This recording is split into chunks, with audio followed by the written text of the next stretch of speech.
Oh, they're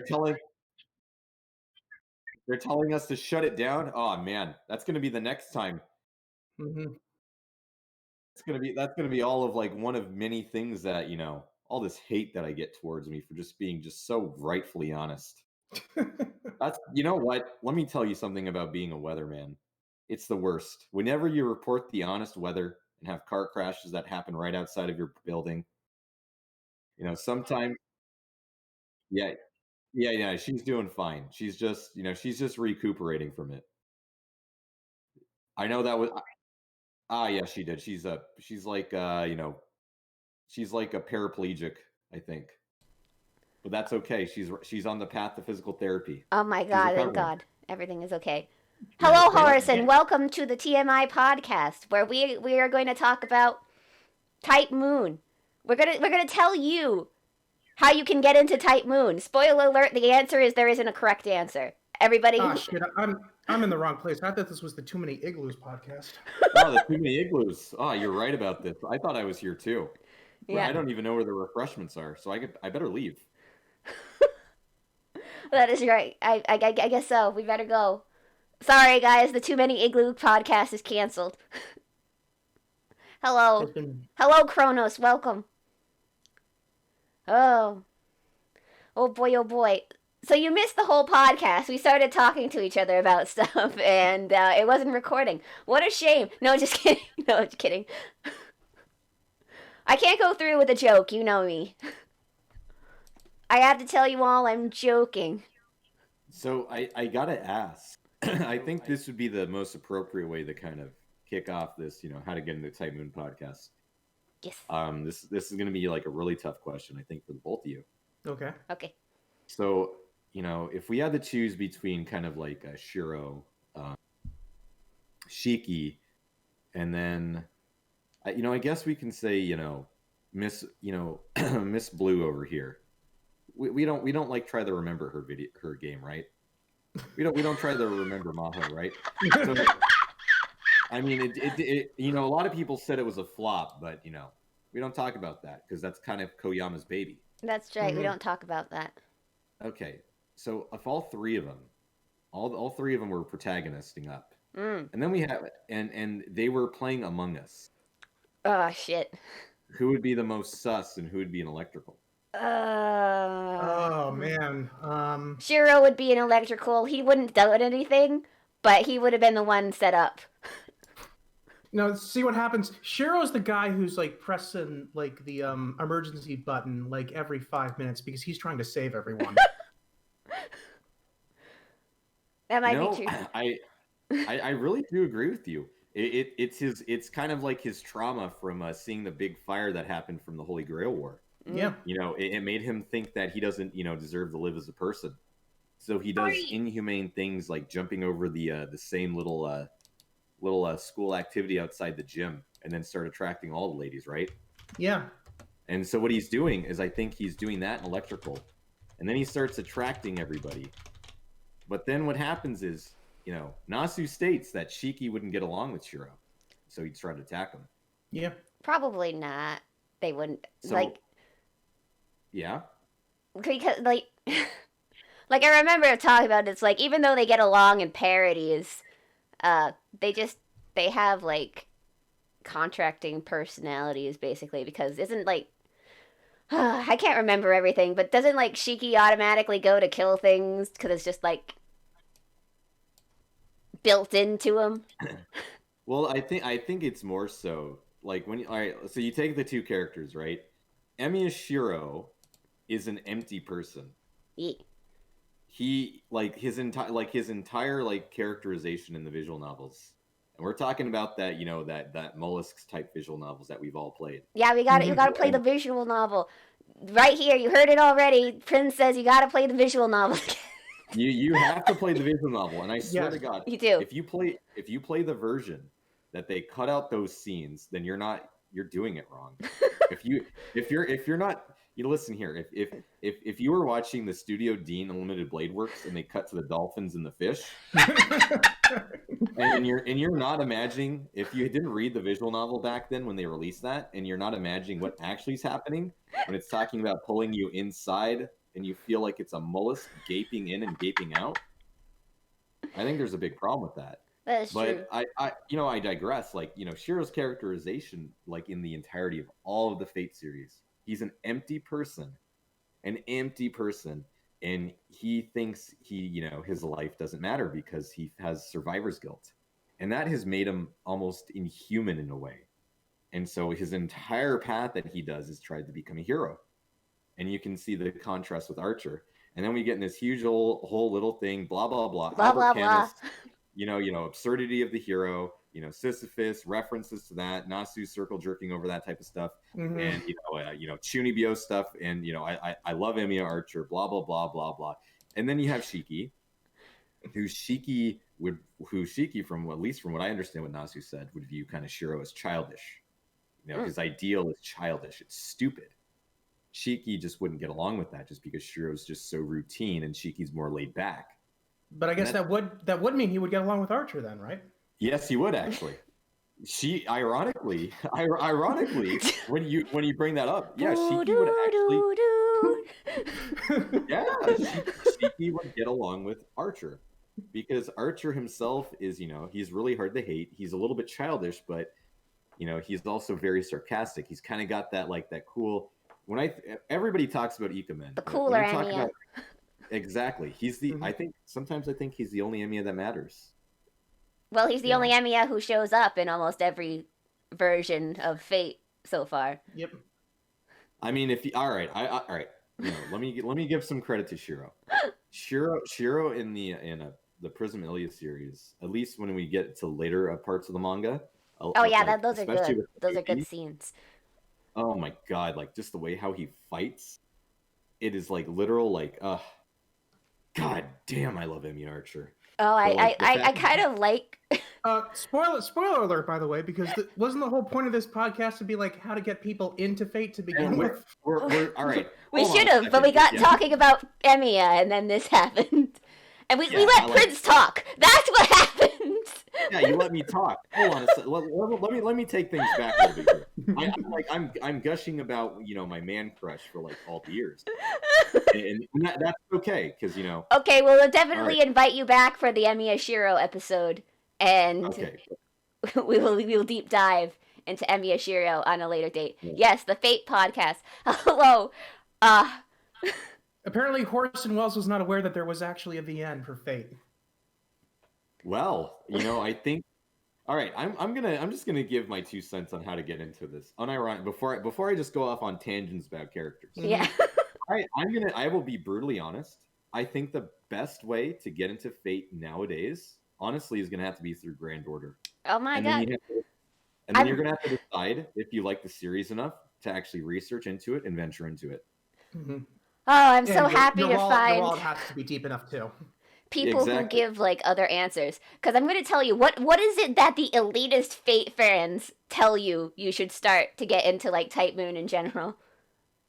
Oh god, Tsukihime, the original Tsukihime, original unvoiced Tsukihime. And then there's the anime fans who tell you to only watch Fate Zero because everything else is garbage. Anybody who tells you you only need Fate Zero is because they've only watched Fate Zero, and because of that, their expectations have been completely offset of what the Fate franchise is about. As much as I respect Urobuchi as a writer, he sets a lot of unrealistic expectations for people. He sets some very interesting trends. That's all I can say. So I'm gonna say very interesting facts. When the Fate Zero anime got released, back because I'm gonna be honest, I've been a Fate fan for or at least a Fate / Type Moon fan for a very, very long time. Mm. I read I actually am one of the people that read the Tsukihime novel first when it got released, at least in the Western Hemisphere. I think it would be good to how did we all get into Fate? I'll continue with this, and then we'll go around. I'm first of all, I'm forever 17. So let's just get this out of the. Let's just get this out Yes, of the we way. know you're forever Back 17. 17 second season. Let's go. Oh well, exactly. that's Let's a go. that's a problem though, because this is an 18 plus only stream. That is true. See, I say forever 17, but listen here. In my own kingdom, that's the legal age for only me. Okay. So It's legal. I am legal because fuck you. Exactly. I have diplomatic immunity. I'm just forever 17. Okay. Okay. But yeah. Okay. Back. Oh God, almost a decade ago. Back in the early 2000s. We're talking about 2004 onward. Oof. Ooh. I was in middle. I was, I may have been in middle school, and I was browsing the internet, and I saw a visual novel. It's called Tsukihime, and it looked cool. I saw power level discussions. I saw, fighting games are released with it, and I got right into it. You can find Melty Blood on Steam right now if you go, guys. go download. No, just kidding. I'm not kidding. You don't have to. Yeah, we're actually the only way side note to this, the only way to play Melty Blood is in the bathroom or out in an alleyway with money, and that's how you should play it with a laptop. And you make eye contact with the person has Melty on their laptop. I'm one of them. I'm one of them. I'm one of them. On my laptop right here, I have Melty Blood. So if you ever, for some reason, you see me IRL, if you know what I look like, just look at me in the eye. We're gonna play Melty. I promise you. Okay. But yeah, I stumbled upon the Tsukihime novel, and it really kind of just, I don't know what it did to me. It unlocked this inner chunibyo I've had. I've always liked anime and stuff. I've been corrupted since I don't even remember. My father, outside of the character that I play, he actually worked for a Japanese company. He'd always bring back shit for me. And that kind of corrupted me, and I've never really been the same since. And yeah, I got into Tsukihime, and then that obviously translated into the Fate series. And I think a lot of people, when they talk about Fate Zero, the anime being the end all be all, I back when it first got released, we were basically saying from that time period that it was the actual Fate light novel that translated was way better, because that I think captured a lot of Urobuchi's better. Oh right. Because the light novel. Oh yeah, boy. Because that was back then when people actually kind of read his visual novels. Gen Urobuchi's visual novels were very gory. And boy, looking at what Ryuichi does in the thing, there's a reason why a lot of that stuff got cut out in the anime. Yeah, the actual light novels for Fate Zero were far more gruesome, because they let a dude who is called as the Butcher, and nowadays when you think about him, you don't think about his past work, but for those of us who kind of have actually read the VNs, that man is pretty messed up in the head. Yeah. And I'm pretty messed up in the head for reading them. Remember, guys, Natsu practically threatens Urobuchi to write a happy story. That is true. He forced Gen to write a happy ending for the Fate Zero Grand Order event. This is true facts. And it. Oh yeah, no, continue, Sherry. No, it's they're good friends, but they have completely different standpoints on life from what you can tell, because Natsu, even though he's got a lot of gruesome stuff in his stuff, he has generally happy endings. So, Yep. But continue, Prince, please. It's like Gen's kind of evolution as a writer, right? He was writing the most awful, sick, and twisted routes you could ever think of, disembodiment, whatever kind of messed up shit that goes through his head. And I think it's really funny that it takes his other art, his editor buddies, his other writer buddies, to kind of push him to do that. I think it was Madoka Magica that kind of really changed his writing style, especially when it comes to that turn where he kind of just started writing a little bit better. But I will say this, to Gen's credit versus Nasu, Gen actually knows how to stay on schedule and write. Right. Nasu is the laziest, the absolute laziest writer. It's so true. He's such a lazy writer. He is so freaking lazy. And There's a reason it took Tsukihime 10 years It after the shouldn't remake have. was announced It for it really to finally like get a release date. It really shouldn't have. It really shouldn't have taken that long. It shouldn't And have. that no, and Mm-mm.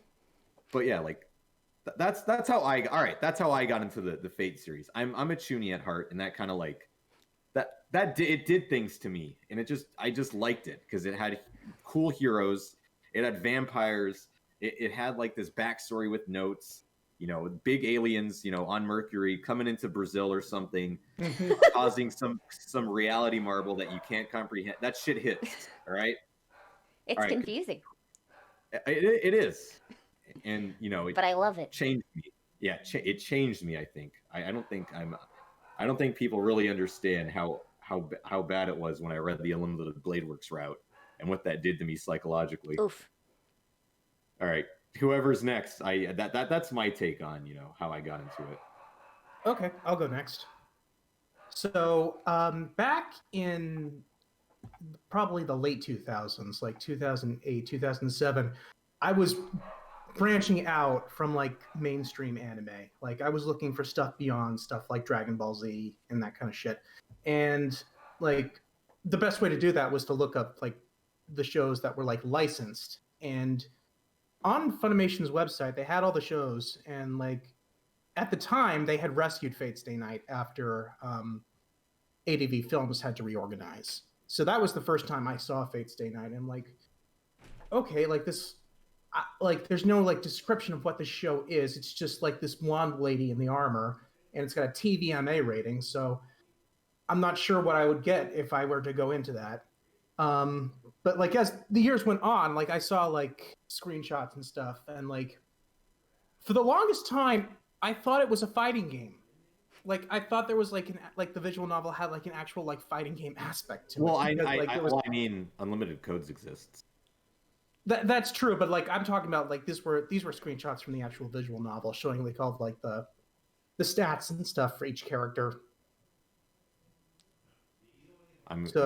Yeah, that's true. That's true. I can't disagree with you on that. Yeah, so like I was probably in college when I finally realized like, oh, this is all just like backstory stuff. Like, okay, that's kind of cool. Like this is like supplemental stuff to like just like basically a text story. Like it's basically just like a book with pictures. And they started putting commercials for Fate Extra on Crunchyroll videos. And that was like when I say, okay, now they're doing the Fate fighting game. And I ended up getting that, and Fate Extra is actually how I got into the franchise. Like, officially. Really? You got into the franchise by Fate Extra? Yes. So are you going to agree with me that Nero's the best saber? Oh, absolutely. Yes. Oh, perfect. All right, perfect. I'm glad we all agree. Yeah. I've posted this to Twitter before. I have a literal shrine of her. Oh, I've got a figure of her. Like, I have two figures of her. I've got a figure of Tamamo.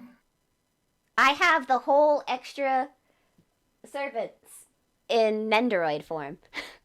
Nice.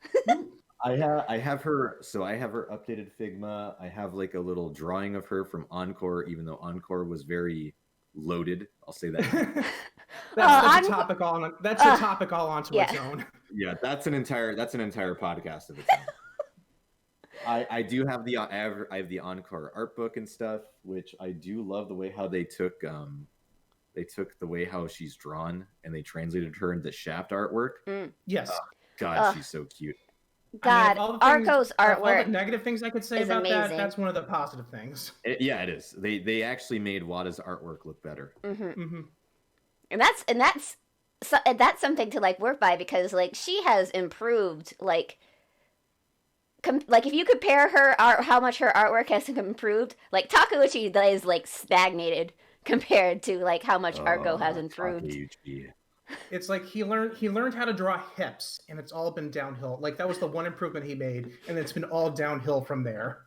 All Takeuchi draws is saber. That's it. Yes. That's it.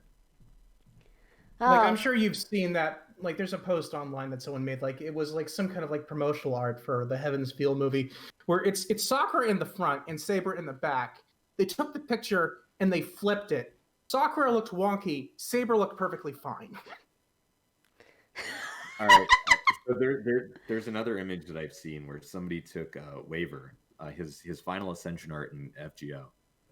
They added Okita's body, Saber's hair. Oh no. I'll post this to chat. Let Oh me find shit, that's the same. It's the same pose, isn't it? I looked at it and I was just like, oh, Takeuchi, I'm so done with you.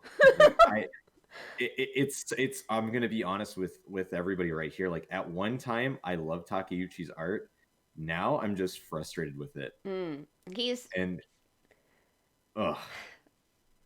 I wish he would have improved.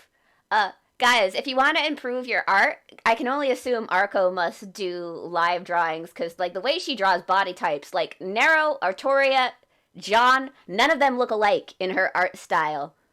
It is because of how she draws the faces and the bodies.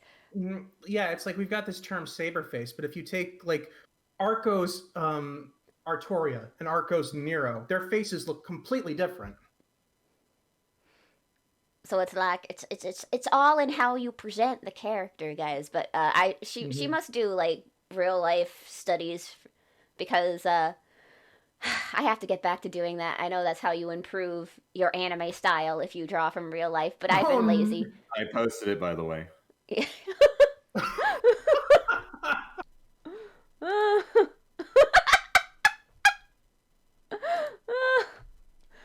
Oh, that's cursed. When the stream is over, I promise I'll post stuff on the Twitter for all of you to see. I was not prepared to see this today. When I told you two that I was jaded with Takeuchi's art, like it's been long running. Mm-hmm. I think the last time I could say he did really, really gorgeous stuff is probably when Type Moon had their April Fool's event on Twitter and they made multiple accounts. Oh, I remember that. Oh yeah. We were active in the Tumblr community back then. No, I don't want to think about it. Good stuff. Hey, I was in Annie Twitter back then, so we might have crossed paths. We might have. I was probably posting about my IRL self and being like a complete little menace. But yeah, that was the last time I knew it. But I'm gonna let everybody know on one thing about Takeuchi too. He does not color his own stuff. He goes to Koyama and he goes, Koyama, color for me, please. That sounds like him, because it doesn't seem like he's like the coloring does seem to get better, and that makes sense. He's having someone else do it. All right, I'll drink. God damn it. We're gonna get canceled by the Takeuchi fanboys. I will fight every single one of them. I honestly will. Oh, I was prepared to get canceled when I started this, but only because I do not agree with like the stance of like a bunch of Type Moon purists. It's like you should read the Fate Stay Night visual novel to get into it, man. I'm like, yeah, you can, but you can get into it other ways too. There's no correct way to get into it. It's like DC and Marvel. Look how honestly, most people have never played a visual novel as a medium if they want to get into it. Why are you going to start off with making them read a book? Right. Most don't have the attention span for that. Right. We have we knew speed readers who would read through the thing, so they like timed it to find out like how long the thing is. It took them, what was it? 3 days, like continuously 3 days to get through the entire Fate Stay Night visual novel. And that's with a speed reader. And I don't even know if they did all of the extra endings or anything like that either. But and to give you an idea for the average person, Fate Stay Night, the visual novel, is about as long as the rewrite visual novel. It probably took me the better part of a year to get through that. Yes. This is why you don't recommend it. And no. I'm coming through kind of a marketing area, and I think that if you recommend them FGO, one, they're interacting with the characters, two, they get exposed to the designs. I'm being drowned. Yeah. It's like you pay money for it, but it's like you don't have to. You don't. I didn't get Muramasa in January this year, and I will never ever. I'm still salty about it. I'm just gonna let that out there. It's I'm okay. You just got saying, Karin. You got Karin. It's okay. It's I okay. She wants to she's see not your even manager. she's not even that good, but I did it because I love her. Why are you drowning translating. me? Chat.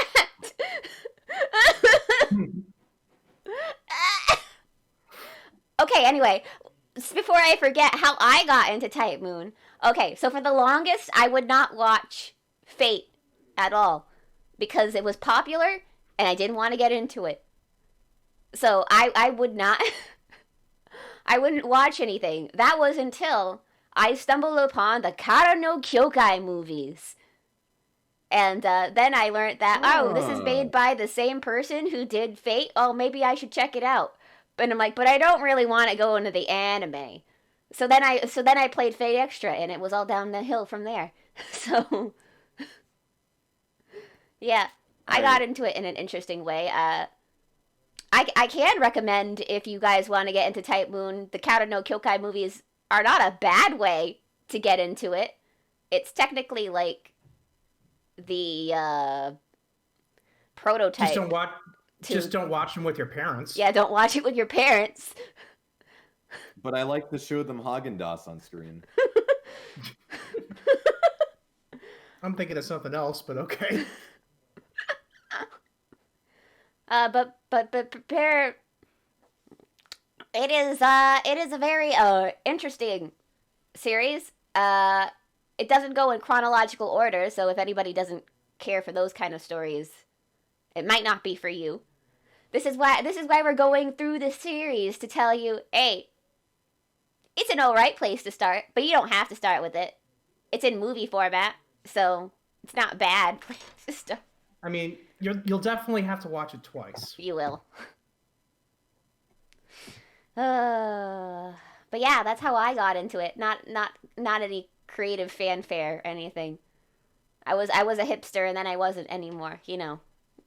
God, I'm so awful compared to the both of you. Why are you... No, you're not awful.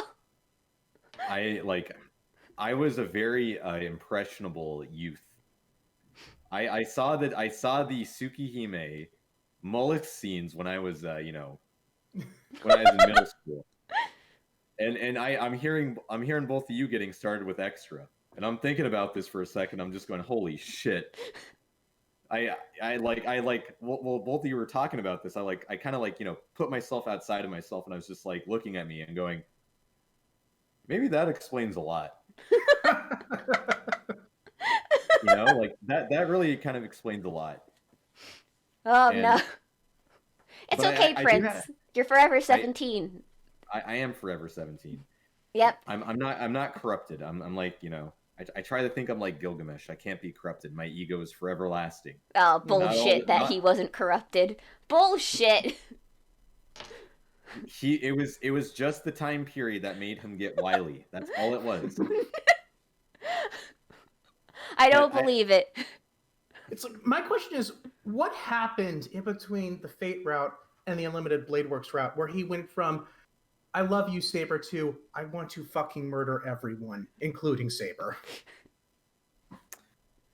I just think that was just Nasu's bad writing. I think he just wanted to make Gilgamesh kind of like an enemy in the Saber route, which I honestly will say this. I think the Fate Stay Night, I think the Saber route is the weakest of the three. Oh, no doubt. I think that most Fate fans will agree with you. No doubt. So and here's another thing. Like I love Unlimited Blade Works as a route because one, it does flesh out Gilgamesh the most, Mm-hmm. and it doesn't make him like a Saber fanboy. It makes him out to be just he's just trying to cleanse the world of humanity stagnating and being a bunch of weaklings. And I completely agree with him on that. I think he was in the right. But it also makes us really kind of love Emiya Archer, and I also love Emiya Archer. Like him and Gilgamesh are my two favorite. One of my two favorite top Type Moon characters. Oh boy, the CCC stuff for Emiya Archer is hilarious. It's fantastic. And I'm gonna get into something that I gotta ask the two of you. like how this is, do you think is going to change a few things? But I'm going to wait until I, get done with my loaded explanation here. So, we then kind of go into, the Kotamin's character. Kirei's characterization is so it's so little in both, Stay Night and Unlimited Blade Works, but when you see Kirei in Heaven's Feel, Dun dun dun. he steals the show. Mm-hmm. He steals that route. This is also the reason why I can't recommend any Stay Night materials to people to start with, because it's like Fate Zero spoils the visual novel for Stay Night, but Stay Night is very long, so I'm like, I just can't recommend these unless they want to actually like get really into it. So Yeah, and I just when you read it, when you get to Heaven's Feel and you get to that route and you see how Kirei is presented, you see the Mapo Tofu scene, and you just see oh god, and when you get to the fight, and then when you watch the actual movie, and I've not watched the movies yet. All right, I'm just gonna say this. Azure went to see it in. I've only seen the first two. I did not get that chance to see the third one. I saw the third of one. COVID. I saw the third one. I'm not all right. Do you want me to tell you my expectations on it, or like do you want me to? Yeah, go ahead. Go ahead. I mean, I know what happens. I liked it, but I think Ufotable really botched the Kirei versus Shiro fight, and that was the highlight of the entire route for me. Like, they were both weakened. They went through a whole bunch of shit. You had Mighty Wind blasting when Shiro and Ryder were facing off against Saber, and you see Kirei just standing right there just because he wants to defend his stance. He wants to understand what it's like just being evil. He's the fly in your soup, guys. Exactly. And then Shiro's just like, I like you, Kirei. Yeah, because you can't really hate Kirei because he can't help it. He was born that way. That is true. And despite even him being evil, he's still a real homie in that route. Like, he actually like helps it out despite that. He just wants to validate his own birth by seeing angry I'm not going to say the full name of that right now. I would if like this was decades ago. The meme name for it. Matthew. Yeah, Angry Matthew. We'll say that. Angry Matthew. And he sees that, and then he wants to see that if it validates his own existence. And Shiro's right there stopping him from that. And they completely screw up the fight. But and I know both of you got into Fate Extra. So what are your opinions on Fate Extra Record? We're both like... Oh, it's complicated because as someone who played, Natsu is a fucking liar. It is not for people who did not play the Fate Extra games. It's because I'm into the Type Moon thing because they're mystery novels and stuff for the most part. So everything is like a piece to a puzzle to figure out what the heck is going on. And that is what Fate Extra Record is. It's like a big what the fuck happened for this timeline to sort of happen thing. And it was on the edge of my seat until Leo happened, I feel. And then I was like, well, now I know everything and I'm not interested anymore. And which is why rewatching it is kind of eh. And I'm I understand stuff, and I guess this makes more sense. Are we talking about Record or Last Encore? Record. Oh. Record, okay. The remake. I'm sorry. Yeah, I get the name. I'm sorry.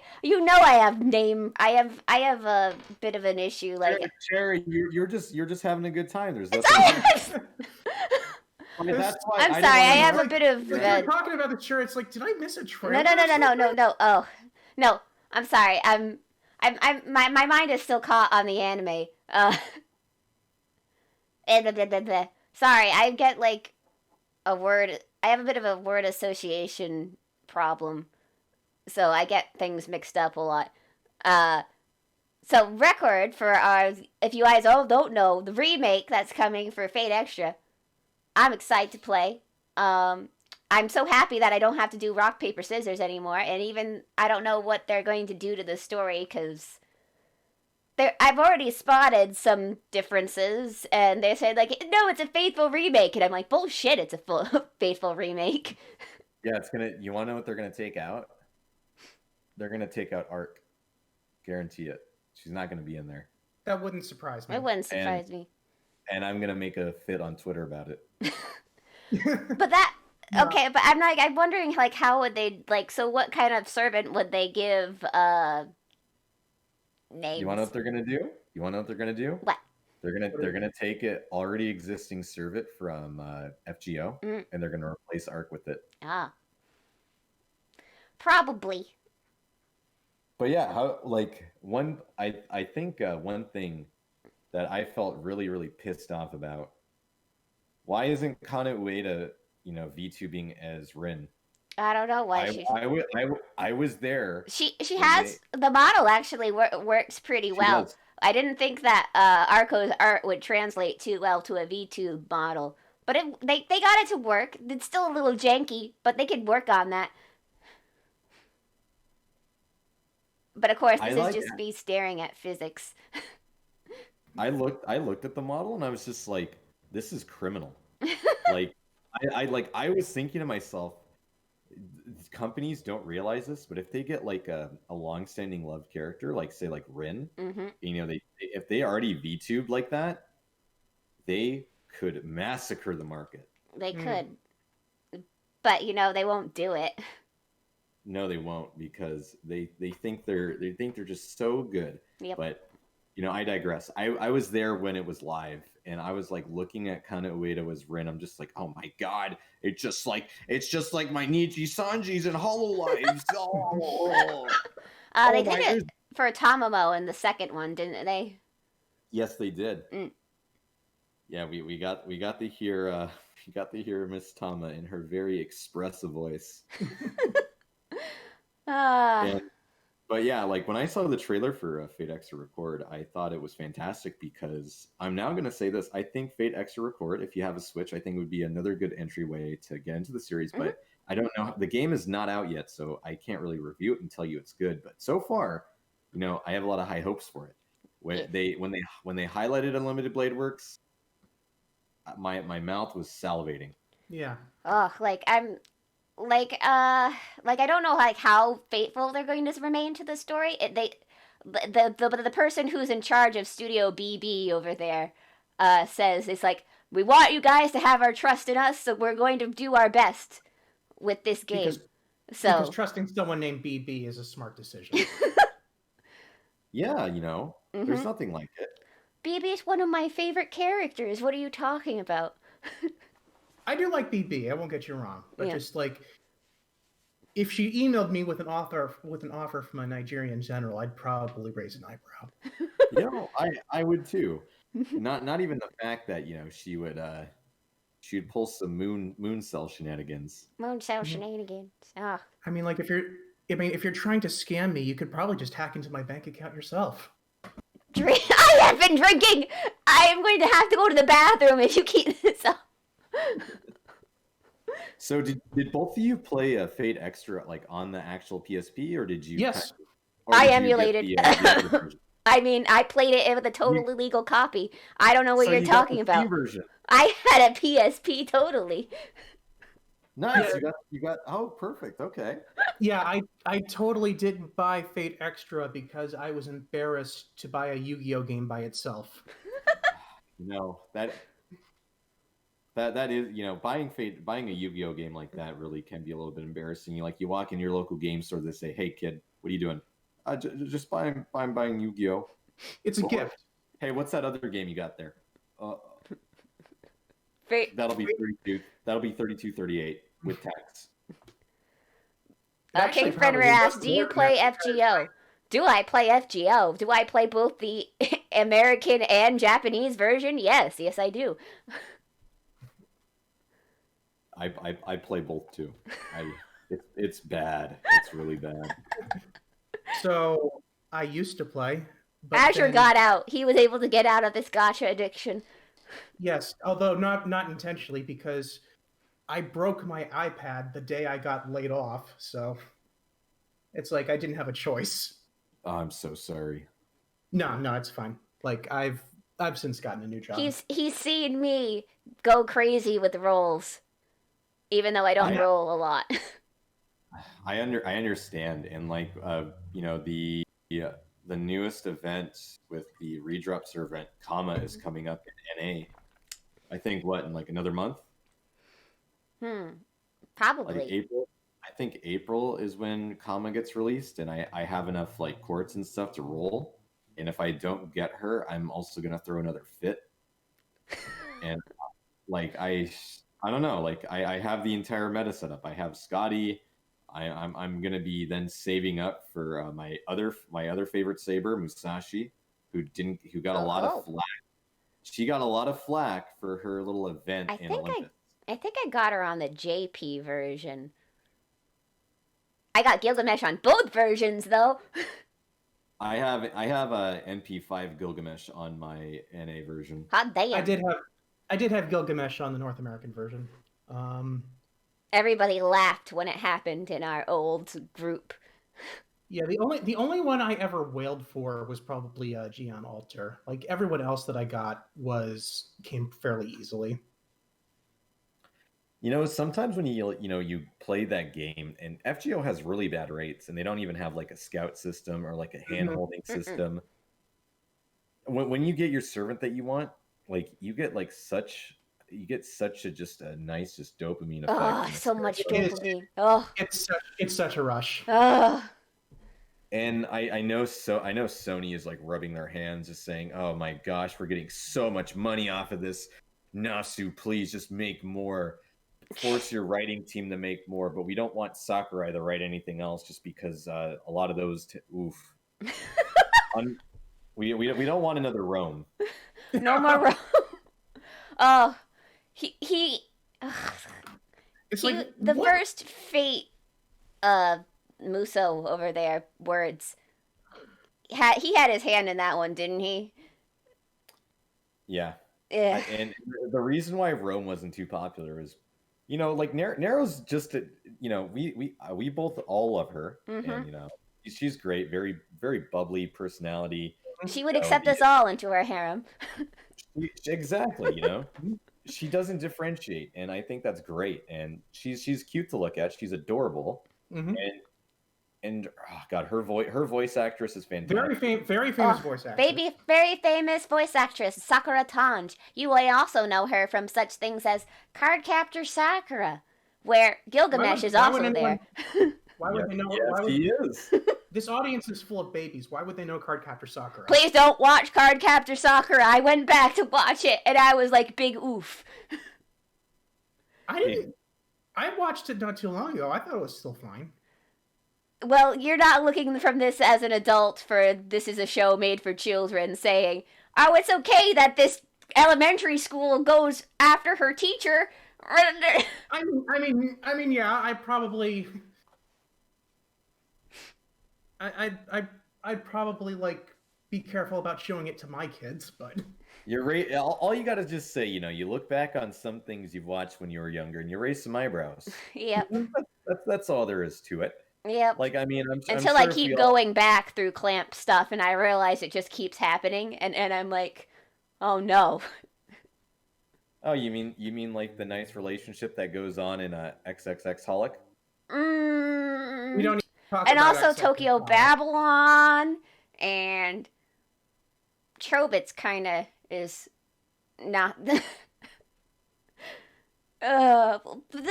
is not a Clamp discussion. Let's go back to Titan Moon. Let's go back. Press the back button. All right, I'm gonna press the back button. All right, so let me keep going with that. So, Fate Extra Record got announced, and I was really excited for it, and I do like the new art style direction. I think what they did is, I don't think that's like it's Wada's art, but I think they stylized it in their own art style. I think it's more similar to the way how Shaft did the art. That's what I think. And I'm really, like, when I saw it, I was really excited, and I gotta ask, Are you two really gonna pick Narrow as your first this time around when you play it, or are you gonna actually branch out a little bit? So here's the thing. The first time I played Fate Extra, I actually chose Archer as my servant. Okay. I might do that again, just for nostalgia's sake. Do I want to go strong? Yeah, because they said they're thinking of also releasing it on Steam. I'm tempted to do that just so I can live stream it. I might leave it down to my viewers if I'm able to get it on my computer. I'm just gonna say this much: whoever you choose, I'm not gonna stream them. Okay. We'll all do it at the same time. Yeah, we'll do it. We'll do like kind of like a little relay. Well, I mean, we already know most of the story unless they really change a lot. I mean, Ronnie was wearing her Atlas uniform, so who knows what could happen? And everybody's like, costumes don't mean everything. Costumes mean everything. Costumes tell you what timeline you're in. This is what's gonna happen. They're gonna release something, and they're gonna change it completely. And some hardcore Type Moon fan is gonna make a Twitter post and says, "Nos, you lied to us, everybody. I can't cope anymore." And it's gonna be just a sad, crying face. Completely just feeling like you broke up with your girlfriend, boyfriend. You're gonna be crying to yourself to sleep, and you're gonna be looking at FGO for a little bit and say, "Nasu sold his soul to the devil." I know. By the way, guys, if Record does well, please do CCC and the same style. Thank you. Please. I want to play it in English. Please. Please. Please. All right, so both of you emulated CCC or played the Steam version, right? I did not know. No? Did you imported it? No, I've only read the spoilers. I have not actually played it. Oh, okay. What about you, Cherry? For CCC? Mm-hmm. I read a translation because I don't read kanjis. I can't play it. I have it somewhere. And I'm like, I can't read the kanjis and I can't play it on my own. So I read the Gilgamesh route that someone translated because that's all I really needed. I played the Gilgamesh route and I then played it while I was reading the translation. Mm. And to be honest, when you play Gilgamesh's route first and Fate Extra CCC, you don't want to go to anybody else's. It's true. Please step on me, Gil. No, I'm just kidding. No. Oh man. It's like a lot of people gets so attached to the player character, but he's saying, "No, we're not friends." And I'm like, original Sundari. Yeah, like the first. And the thing is, he starts giving off of that wise, appearance that he has, and you're just like, you were about to, wipe humanity off in Unlimited Blade Works. Now you're a little bit more calm. You're completely arrogant, but why are you so freaking lovable? And then, I've already liked him. He's already my favorite character. Mm-hmm. When I read his route in Fate Extra CCC, it kind of solidified it to me. Like, all right, Gilgamesh really just wants to just have fun. He just wants entertainment, and he just, oh god, the wisdom that he has as a king and his massive ego. It's just so charming. The fact that he's so mad that Hakuno is like, okay, I'm gonna go die now. What? And he's like, wait, what? It's like, yeah, I won the Grail War. It's over. It's like, bitch, I already lost one best friend. I'm not losing another.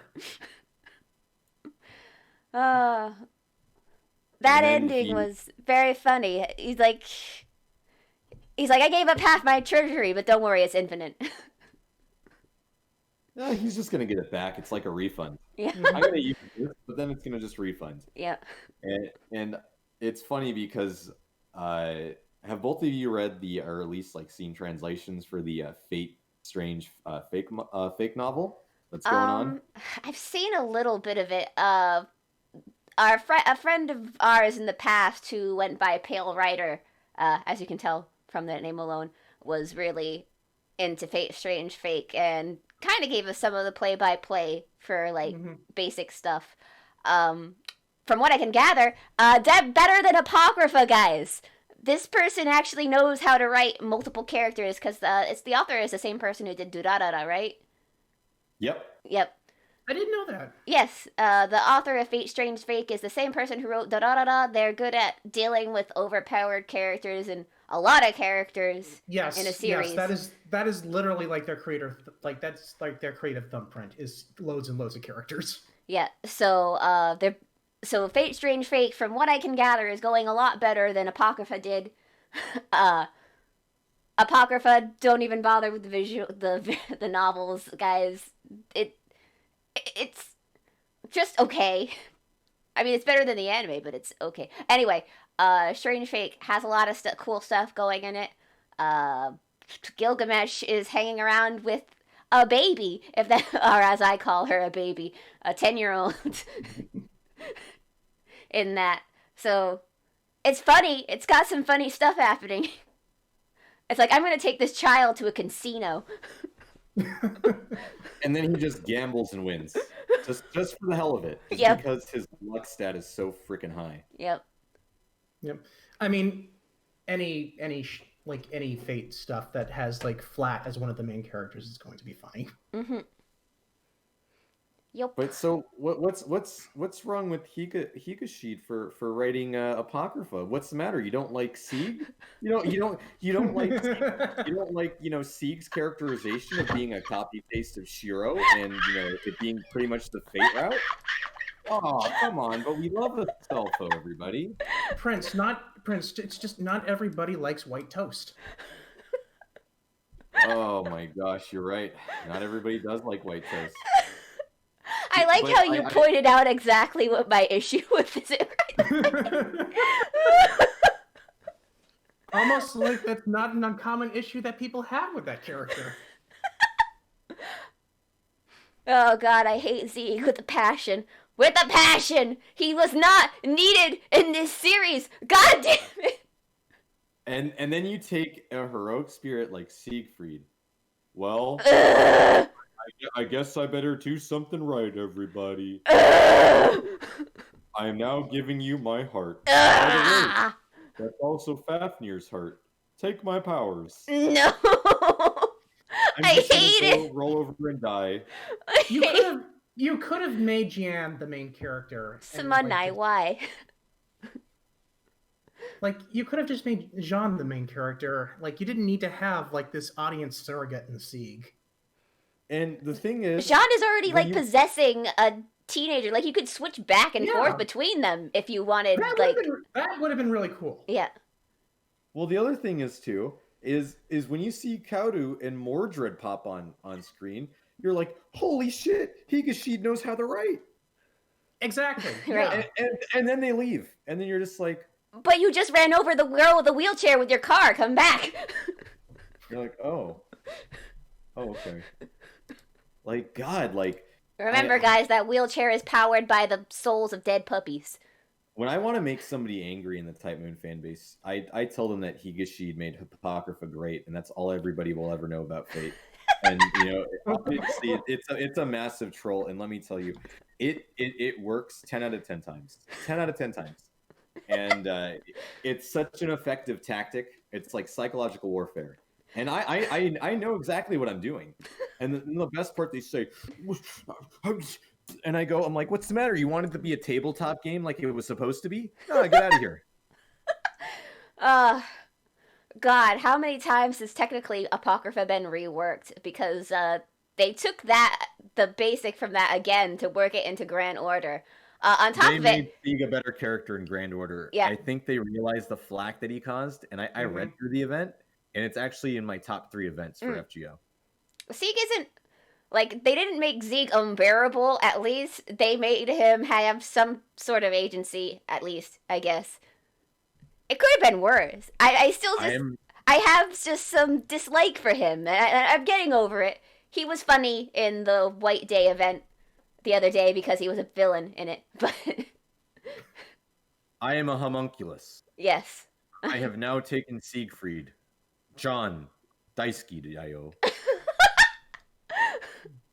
You don't deserve Sean! She should date me instead. It's like he basically just causes her a bunch of problems throughout the entire run of the show. Like her life would be like her role would have been so much easier if he was not there. God damn it. The actual Holy Grail War would have gone completely fine, even if Sieg had not done shit. Mm-hmm. And it really kind of just shows he was a self-insert character meant to be a copy-paste of Shiro.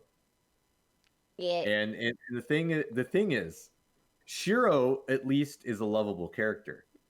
Well, because you've got like more. Because the problem is exactly that. Because Zeke is a homunculus. He's was a tube until just when we broke him out of the tube. So he has no backstory. Shiro has a backstory. Like Shiro has like genuinely like fascinating like character flaws. Yeah, he's incredibly obsessive. Which is why we're calling you out, Nux Taku. You fucking suck at rating characters. Oh god, of course he does. Was this guy shitting on Shiro? Yeah, he put him in like the low tier of like characters and stuff. He's like, I hate the characters who are always self-sacrificing and have to do the right thing and blah blah blah. And then of course in the comments, and I'm like, you do know that Shiro has like that's the tragedy of his character though. Yeah. And I'm like, Shiro's an empty vessel, obsessive youth. Mm-hmm. Like that's him. He's got survivor's guilt, guys. And when you saw like Nux Taku, I watched that too because I didn't even know who Nux Taku was until somebody brought it up like last month. I saw that same thing, Sherry. Mm-hmm. And do you want to know what it told me? What? He's entry level. He's an entry level, fan. Yeah, that's what I'm saying. Like, he keeps saying that he's a fan of Fate and Type Moon, and I'm like, no, you're not. You're a Fate Zero fan because all you keep saying is like, just watch Fate Zero, and I'm like, because you haven't done anything else. All right. I don't want to hate on Iskander, but let's just talk about dude, bro. Iskander, everybody, we love bro. It's Iskander, everybody. Bro. If you like Iskander, I'm sorry, but I have to shit on him because that's everybody's favorite character from Fate Zero. And everybody just goes, dude. Yeah. Bro. Fist bump, bro. Dude. And it's just like, take your reality marvel of Ionian Heter, however you pronounce it. Iona Heterotor. I can't pronounce it either. Everyone knows that the best bromance in Fate Zero is Kirei and Gilgamesh. Yes. Yep. Yeah, it is. God, like you people just go, Iskander's so cool because he's just like Kamina from Gurren Lagann. But Kamina dies to advance the plot. I don't know if I would say that. Iskander dies to advance the plot. It's like, I don't know why that's a compliment. Yeah. Like, all right, like think about this. You know, Gurren Lagann and Fate Zero kind of got released around when it was like cool that like the believe in me kind of characters that bring you up like that. It was like the cool thing. The only cool thing Iskander does is he wants to fight the United States president. Yes, he did. Mm-hmm. And the other cool thing he did is, Gilgamesh stomped him. Like he literally just brought out EA and just looked at him and just went, poof, all right, you're done. And like that, but the thing is, Fate Zero was really just watched by a bunch of people during that era that like that type of character archetype. And now that character archetype is not as popular anymore. Now we're in the kind of the edgelord century.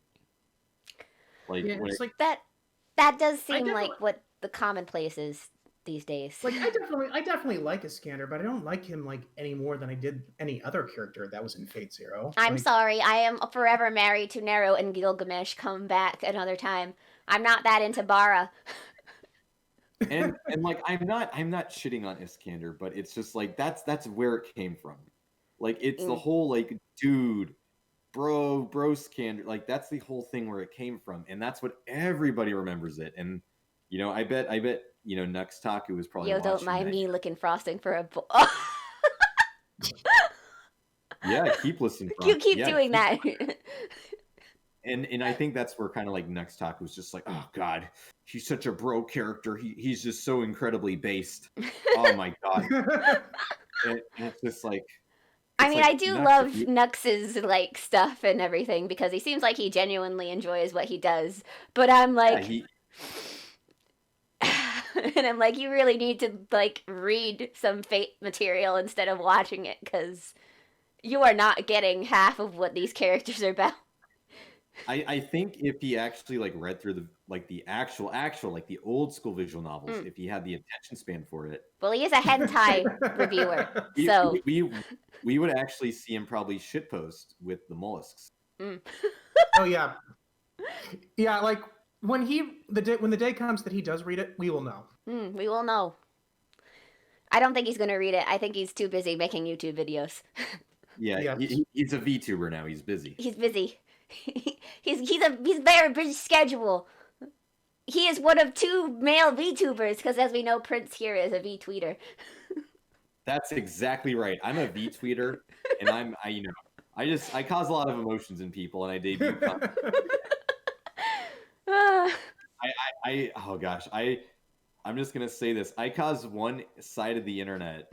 I'm not gonna name the name, but I cause one side of the internet. I'll talk about it on my stream. If I do stream like later today, I cause them so much anguish. It just, oh my god, I love every single bit of it. It's just like drinking up an elixir of life that just fuels me. And Sorry. I'm just gonna say that's what I get from being a debut TBA and constant V-tweeter. That's the only content I deserve to be. But yeah, back on Type Moon. Yes, back on Type Moon. Go back. So Apocrypha, we do not recommend. Don't do it. If you do have to get into Apocrypha, just watch it. Don't read the actual the light novel. You'll hurt your ears because you're gonna be thinking, why is Sieg so awful? And then you're gonna just pretend you hear his voice, and your ears are gonna start to bleed. And then your eyes. Here's the thing.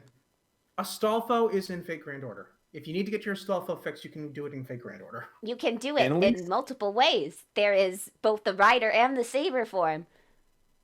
Culture. That's right. The saber form does exist. It does exist. Mm-hmm. It was the Christmas limited servant. I have him. He's also an extra link. Yes, he is. And like he actually has reason to be there. He has a his reason. boss is in it. Charlemagne, who joined my harem and then fucked off at the end. Fuck you, Charlemagne. You can't just leave the harem once you're here. It's not how this works. I think the funniest thing is, at least for dialogue that you get about, Astolfo kind of viewing, Charlemagne, is that, yeah, he's a little bit on the kooky side. Like, really? That's coming from you, Astolfo? And that must make him just like a complete weirdo. But then like you look like a character like Bradamante, and you just see just how like uptight. She's not uptight. She's just she's like one of those character archetypes where she's always trying to constantly be serious and ready for battle. She's very gung ho. And she's in love. She's devoted. She loves her Ruggiero. She loves him. But she might have a crush on you, Uwu. All right, I'll admit it. I rolled for her when she's not even a limited servant. I didn't get her. Thighs save lives, guys. That's why you roll for Bradamante. Thighs save lives. Yeah, you just want to roll for her so you can see her NP. Yep. Yeah. And you make sure you put it on slow motion too, and you go, "Wow, our Sprite Coon did such a fantastic job." Mm-hmm. Yeah, when that new Carnival Phantasm episode came out, like they knew what they were doing, putting her in there. With that she used her NP, right? Her Noble Phantasm in that episode. Yeah, or at the very least, she took the pose. She took that, and a lot of people would say, "Hey, I recognize that. I know where that's from." Mm-hmm. I know that ass. I know that ass. Whenever I try to make her work in my Scotty setup, I know exactly what she's. Oh, that makes so much sense. And then Carnival Phantasm appears, and then you finally get more Saber versus Saber interaction. Yes. Yes.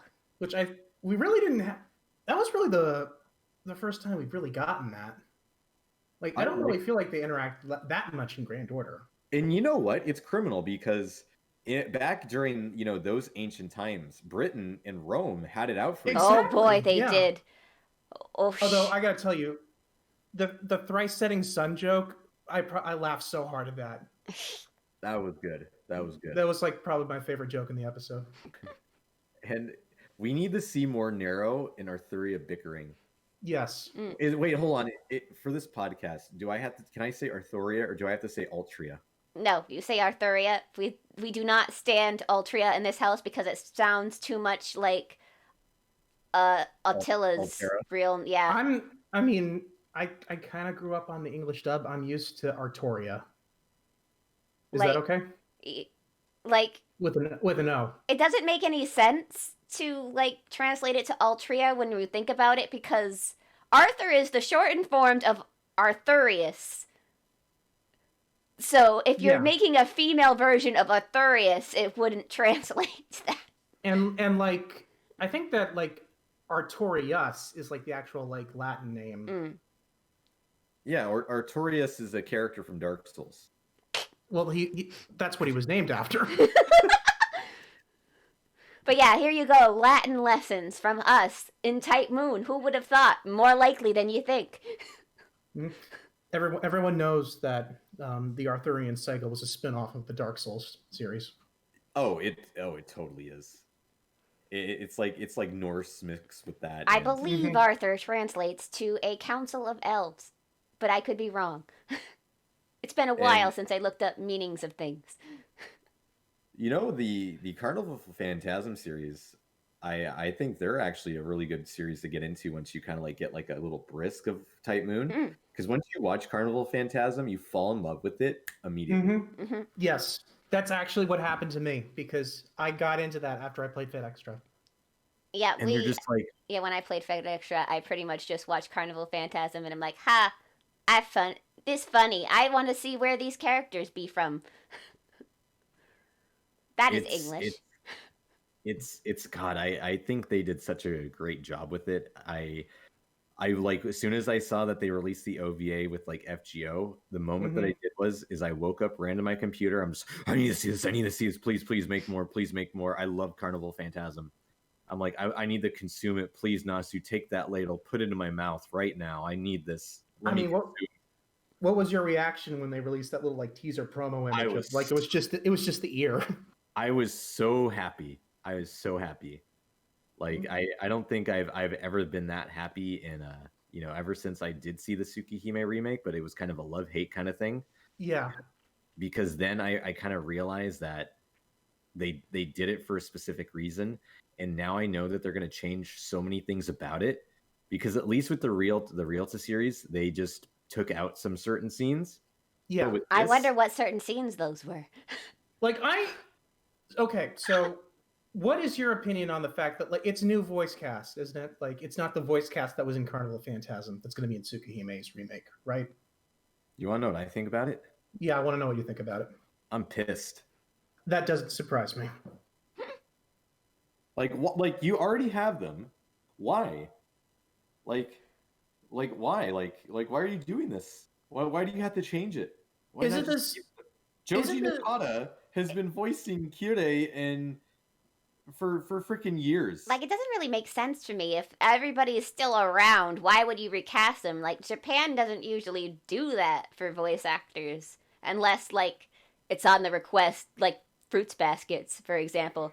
Because the author was just so pissed with the original anime. She's like, I want nobody who was on it to do the original. Or it turns out one of them was in a sex cult.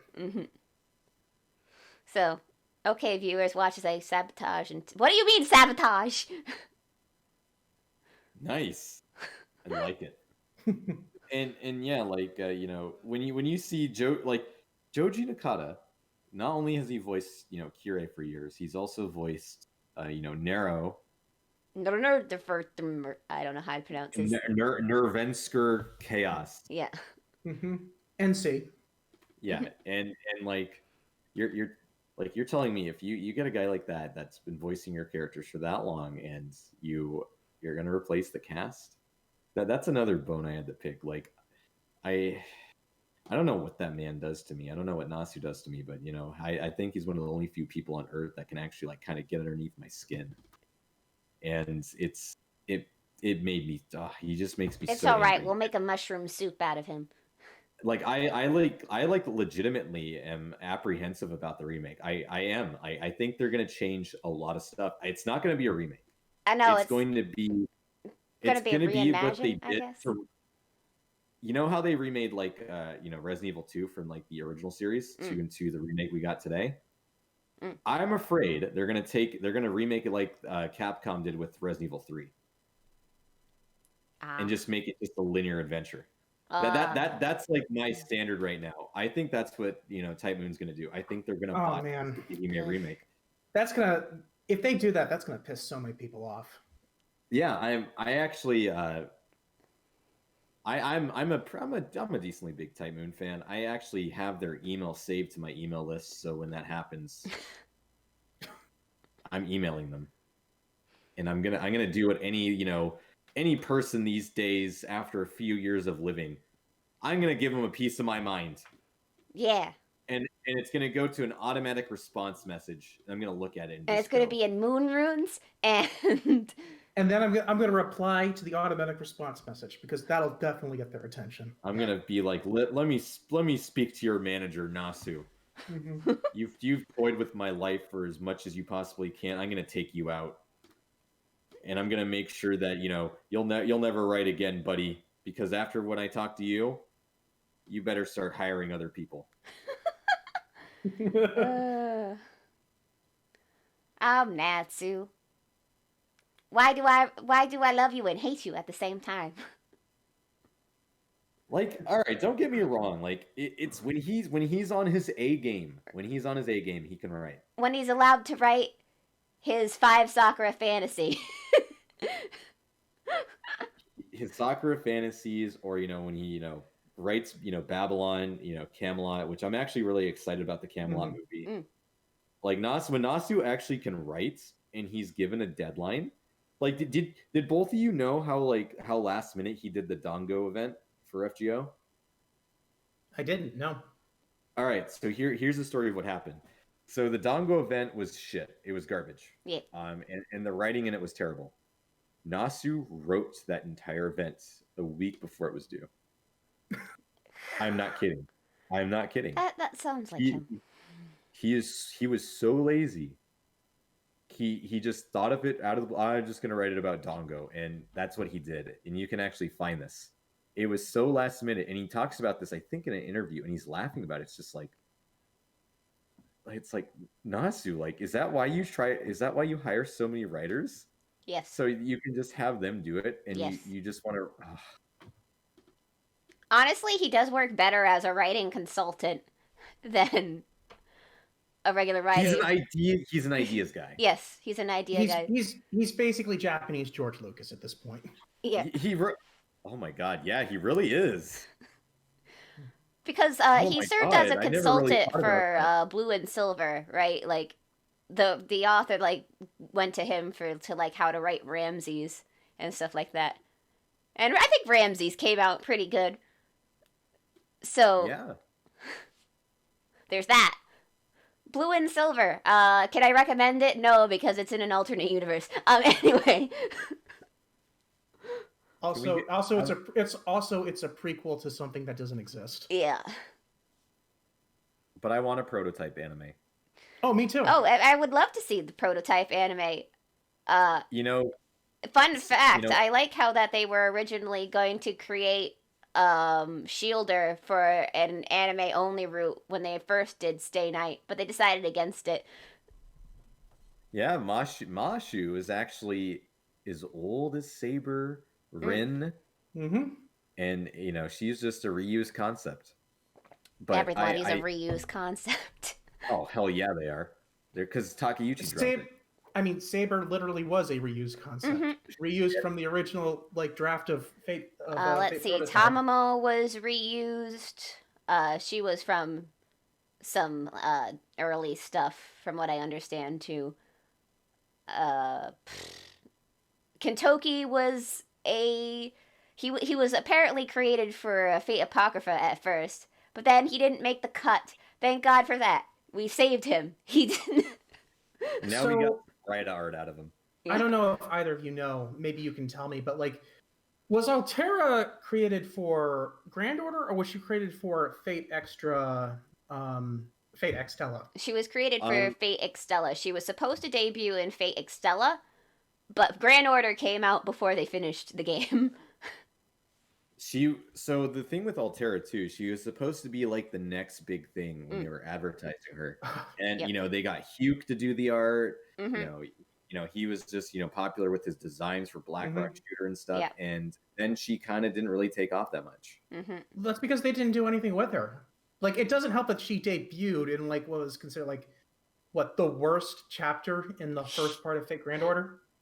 That is true. Yeah, Rome. Like, she appears at she's like there at the last, like, she's in like the last like chapter of that story arc, And I think she's basically just a silent villain. Roma. Nero is so beautiful. Nero is so great. Roma. That is to be Roma. Nero is fantastic. bad civilization. I dream of Nero every single day. Oh no, like, I am dead. It's like, dude. Nero. It's like, If dude, you're preaching to the choir. It's starting to get a little annoying. If Attila debuted in the series she was supposed to, she probably would have taken off better, because the opening for Fate Extella is beautifully animated. Also, she has like an actual character arc in Extella. It's good. She becomes your daughter in the end, though, so that's a little weird. That's a little weird. It's but okay. She has 3. If you choose that route, she can have 3 mommies. Unfortunately, it's the true route. Yeah, and at least one of them, which is you, the main character, is at least nice. The 2 other want to kill each other. Mm-hmm. That is true. Ugh. Well, what are we gonna do when we somehow got stuck in the harem timeline, where one is all for it and the other is like, no, bitch. It's another funny thing about the fan base that I kind of laugh a little bit about. Speaking of like harems, Yeah, is when you get like your FGO servant and when everybody goes like, guys, is this FGO servant? Are they for me? Do they love me? Are they gonna do this? And then you look up their actual lore and they go, I've been betrayed, everybody. They don't love me. I love seeing kind of like people comment stuff like that. I think it's just so hilarious. God damn it, you! I love you. Why won't you be my concubine? Please join my. I'm like the embodiment of Gudako from the over exaggeration characteristics. Please join me. I'm a gambling addict. I'm a woman connoisseur. I need my female servants. Please, dear God, that type of stuff. But I will say, back on Prototype, I really want an anime because one, I'm a huge fan of Sakurai as a voice actor, and I don't know. I think Arthur as a character is really cool. I just want to see the female version. The Otome game we never got because Otome was not popular back then. And you know who did it?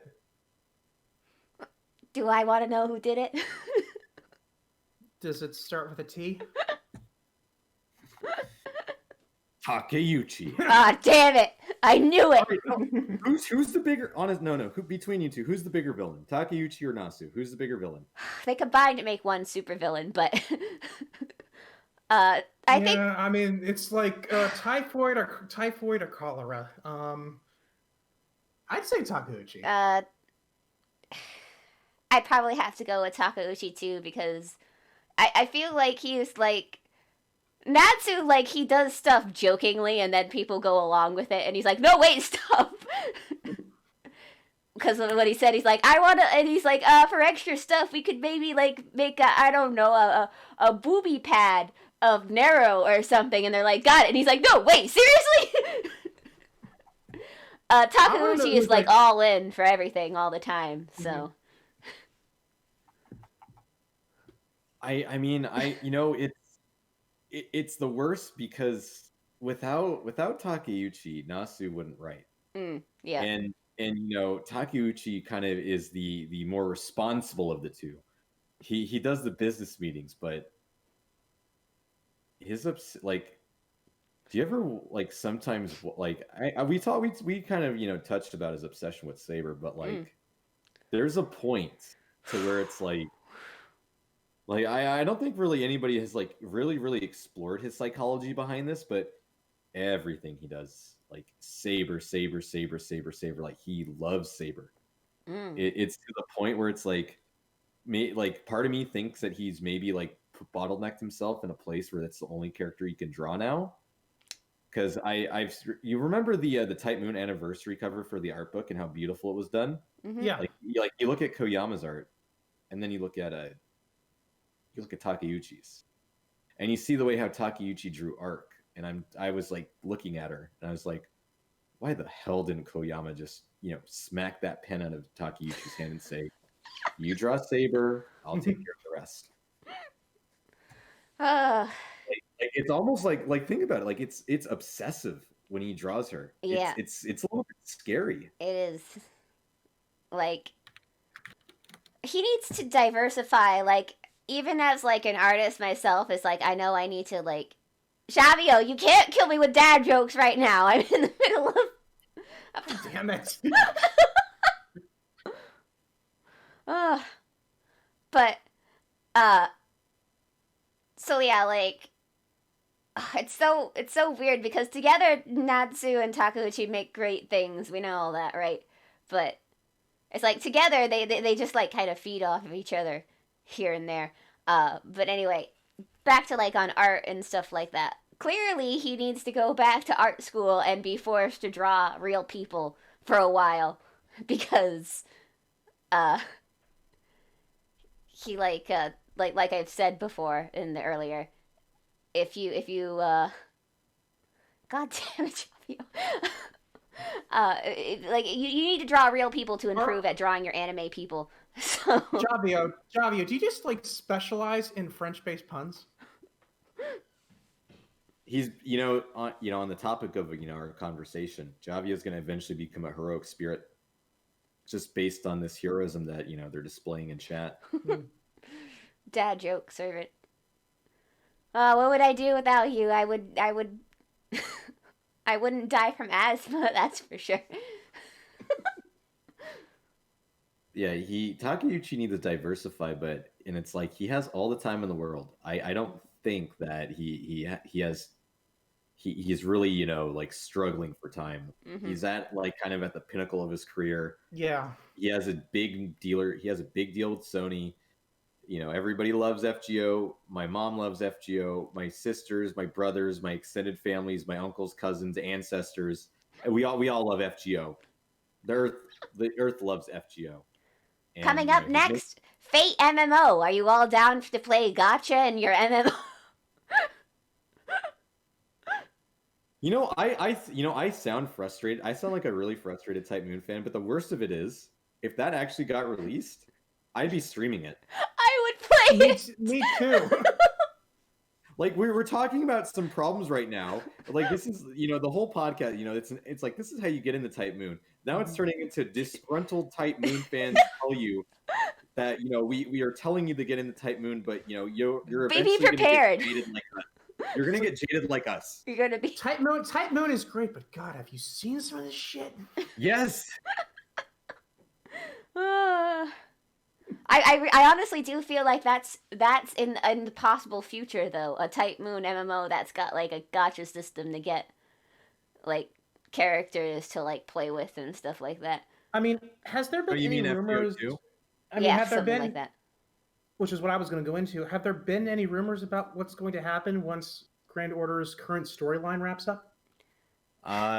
From what my understanding is, from what I've read, is people have they've like talked about like Doom posting about FGO is going to end, FGO's all your servants that you spent all this money on is just going to end, and Nasu's going to run away with the cash money in his pocket. I don't really think they've run away with the cash money though. They took all of it and they made a bunch of once FGO was done, they made like a bunch of animes and everything.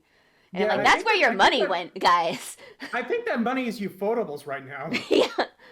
Oh God, yeah, they own the Fate series. They definitely do. Hmm. But Production IG looks like they're making a really nice Camelot. So I hope they do Hmm. a pretty good job with it. Yeah.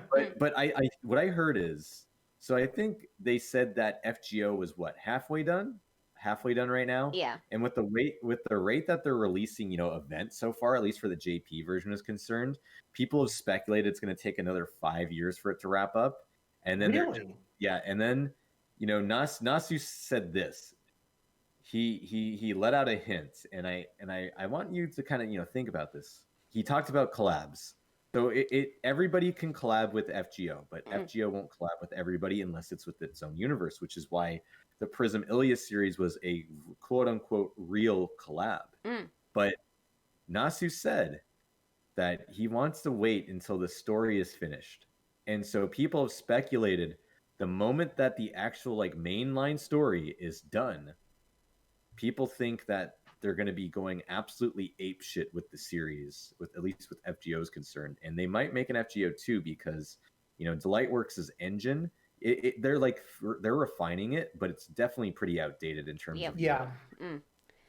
I mean, so I'm definitely playing for the story at this point. As much as I love spending on my servants, I mean, not spending on my servant. I haven't I haven't spent any money in it in a good couple years, so I'm doing pretty okay. The thing about FGO that I've never seen in another gacha game, whoever does the sprite work for it does such a fantastic job. Yes, absolutely. I love the sprites in Fate Grand Order. Sprite Kun literally can carry bad art. There are bad artists. Oh, are there bad artists? Did anybody say Anne and Bonnie? I mean, what? I didn't say that. Oh, you mean whatever is going on in that finalist, that final sentence? Although I will say they got better. The beach outfits, the beach art did look a little better than their first art attempt. So there's that. So what about Lancelot's art? Lancelot's art. Thank you. Which Lancelot? Not non-Koyama Lancelot. Just mask off Lancelot. What about him? The same artist that kind of did Sanson, Shima Drill. And it's like he doesn't like his final Ascension art. Just I'm not sure he's conscious in that picture. And this is the thing is that this is coming from a Toho fan because I feel like he should be more handsome. Shima Drill drew Toho, and drew Toho stuff, and it's almost it just doesn't translate to the FGO style. And that really is bad art. And that's whenever I see the Sword Art Online artist pop up in places. I played Sakura Wars. I was so pissed off at all the guest artists in fucking Sakura Wars because they characters don't look like they're from the same fucking video game. Yeah, if you want to talk about how to not do character models when you have different artists coming in, it's the current Sakura War game. Shin Sakura Wars. Just look at the regular characters done by Tight Kubo, and then look at the Sword Art Online characters, and I'm like, oh, the shading and everything is almost completely different. This they're not even in the same universe. And we're not talking about the portraits; we're talking about the actual in-game models. Yeah. It's it's funny because it's most of these artists, the freelancer ones, they don't actually study stuff. And Kubo was required to actually study the human body and really understand it, starting from structuring, gesturing, all that type of stuff, because mangakas are required for that if you want to be in Shonen Jump. And they have such strict regulations for it. And Kubo himself is excellent in terms of at least fashion design. So it was actually amazing for Kubo's designs for Sakura Wars because he also studied the original series, and he I don't like the battle outfits too much because he went too girly with the outfits because originally they were based on tuxedos. So like I'm like, I don't really care for the skirts, and I'm like, but they're regular outfits. It looks pretty like similar to the original games. So Sumire was recognizable. And that's the difference between having a big moneymaker versus a light novel artist Mm-hmm. that just happened to be picked up. Mm-hmm. And it's a little bit unfortunate. And there's another Type Moon artist. So Type Moon has like this is perfect too for introduction. So Type Moon has there's a bunch of artists that kind of do art with everybody. Obviously the head artist. We've talked about him to death, and he has an obsession. It's Takeuchi. The second big wig is Koyama, and Koyama's done designs for Musashi, Gat, and those are like the two prominent ones. And also, Miss Blue, and after that, now we're getting into I don't really know like the hierarchy after kind of Koyama. Because I know Koyama is one of the few artists that can actually get away with editing problems that he's done on it. Like, I feel like Arco is definitely close. I feel like Wada would be the next one. Yeah. And like, because Wada and I think Koyama can edit their FGO art, because when Luvia got released as a servant, and I don't know about you two, but when I saw Luvia's art get released as Estrella, I had a lot of problems with it. Yeah, no, like, I mean, I was kind of like part of the crowd. It's like, I'm happy that Luvia is getting a servant, so I don't really care about the art, but it definitely was not the nicest looking art to begin with. And we kind of like get a little bit more into it. So then we have Wada, which I think I agree with you, Cherry. I think would go after like Koyama, and then we get who's the artist who did the Apocrypha? Oh, I can't remember the person. I know that they must be like if we had to like compare, I feel like that person and Arco would probably be like neck and neck almost like after them. I think Wada would be a little bit higher. Yeah, Wada's definitely higher, but mostly because I can gush about Arco's art all day, and I'm like, she does lewds, but they are tasteful lewds, okay? This could go into a museum of lewd level of art. It's like, you're not wrong. Yeah. Konoi Ototsugu. But yeah, that's who it is. But yeah, they're the person who, I don't know. I don't like the way they do eyes. I don't know what it is. I don't have a problem with it. I feel like Konoi's art is very, very scratchy line-wise. Yes. But they're definitely improving by quite a bit. Like the recent Mordred updated outfit with her wearing her little short shorts, that was a lot better than the previous ones. And now then we get down to the more of the Type Moon artists. Then we get to Aotsuki Takao, who did the Boudica art. A lot of people don't know. Takao actually colored for when Takeuchi did all the Melty Blood stuff. Oh, really? Takao used to be the quote unquote the Koyama who used to color during a certain time period. So if you actually look at Takao's art and coloring style, and then you look at some of the earlier Takeuchi stuff, I did think some of them looked a little similar. Yeah, it's pretty impressive. So now we're getting really, really deep in this, this hierarchy right now. Welcome to the doujinshi artists, because Type Moon loves to hire those. and this is how bad it gets now. Takeuchi does not color his own shit anymore. Once Melty Blood, and we got our great fighting games after that. How are they tasteful? Don't worry. After the talk show is done, I will post a bunch of Nero images on my Twitter if you want to see tasteful lewds. Just look at any of Nero's Ascension of stuff. That's all you have to do to see how they're tasteful lewds. It's like for as revealing as her clothes are, it's like very regal looking. And I do have to ask, what do you prefer, regular Nero or bride Nero? Oh, regular Nero. Regular Nero? I Regular like Nero. regular Nero in the narrative standpoint for Fate Grand Order, but like because like Bride Nero is like a little too into me. I like her a little standoffish at first, and then go for it. But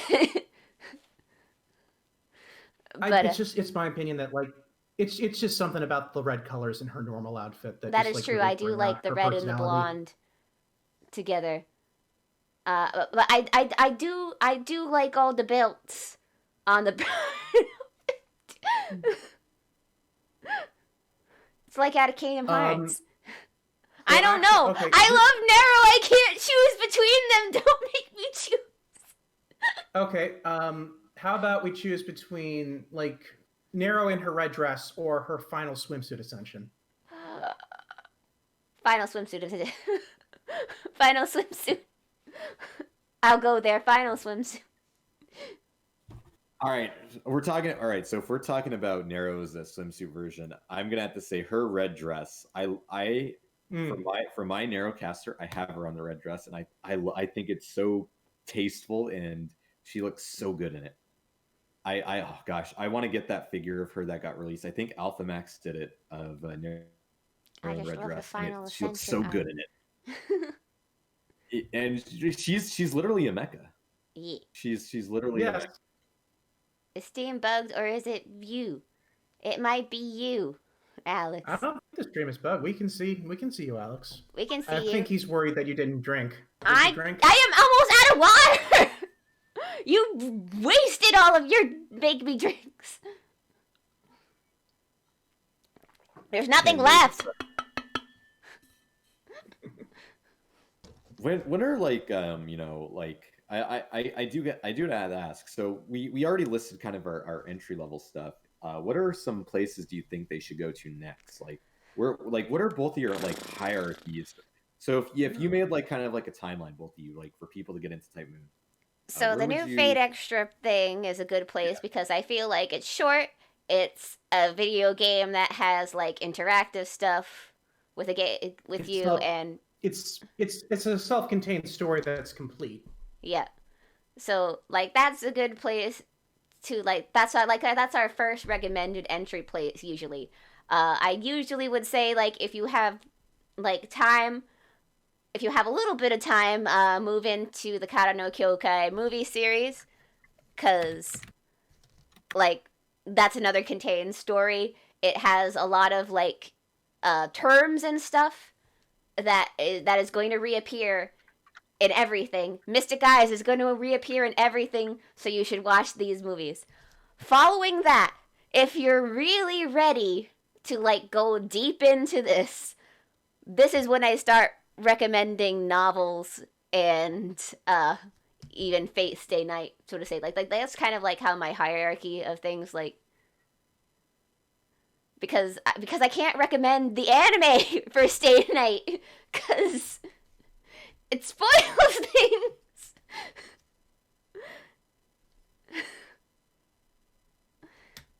all right? What about the? Would you either recommend the Ufotable Unlimited Blade Works or the Studio Dean movie? In both your recommendations, what would you tell them? Ufotable. Definitely. I'm gonna be a wild card here. Watch the Studio Dean version. To see how bad it is. I can kind of understand why you would tell them to do that though. Do you want to know why?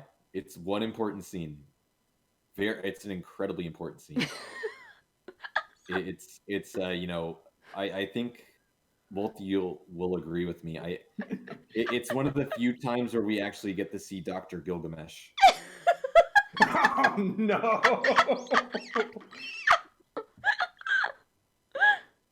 I mean, he's a suave guy. He's stealing hearts. He's stealing hearts and he's doing operations. Mm-hmm. And that's exactly why I would recommend the Dean version. I mean, she was going to be dead in a year anyway. He knew it, and that's why he didn't spare any expense. He was a doctor. He had to operate fast, and that's why he had to do it. Mhm. And that's why I would recommend the Studio Dean version first. Not only for the fact that they completely reworked the entire Shiro versus Gilgamesh fight, and they didn't really showcase off that servants are actually really damn strong, and Shiro can feel his bones break. No. We don't worry about that. Just listen to Kawaii Kenji's soundtrack in the background, and then just It's okay. watch just the way. You're all gonna be okay. You're gonna make it through the Studio Dean stuff. Maybe we should recommend that as a rite of passage. You have to watch even the Stay Night Dean version before you could get to Ufotable. You gotta suffer first. Sorry, it's hell you're walking into. Yeah, I think the Studio Dean is a must-have to watch, and all right, now I'm gonna bring up the elephant in the room that nobody will ever name anymore. What about I don't know what you're talking about. What about that JC staff animation? I don't know what you're talking about, Prince. It doesn't exist. What about the JC? What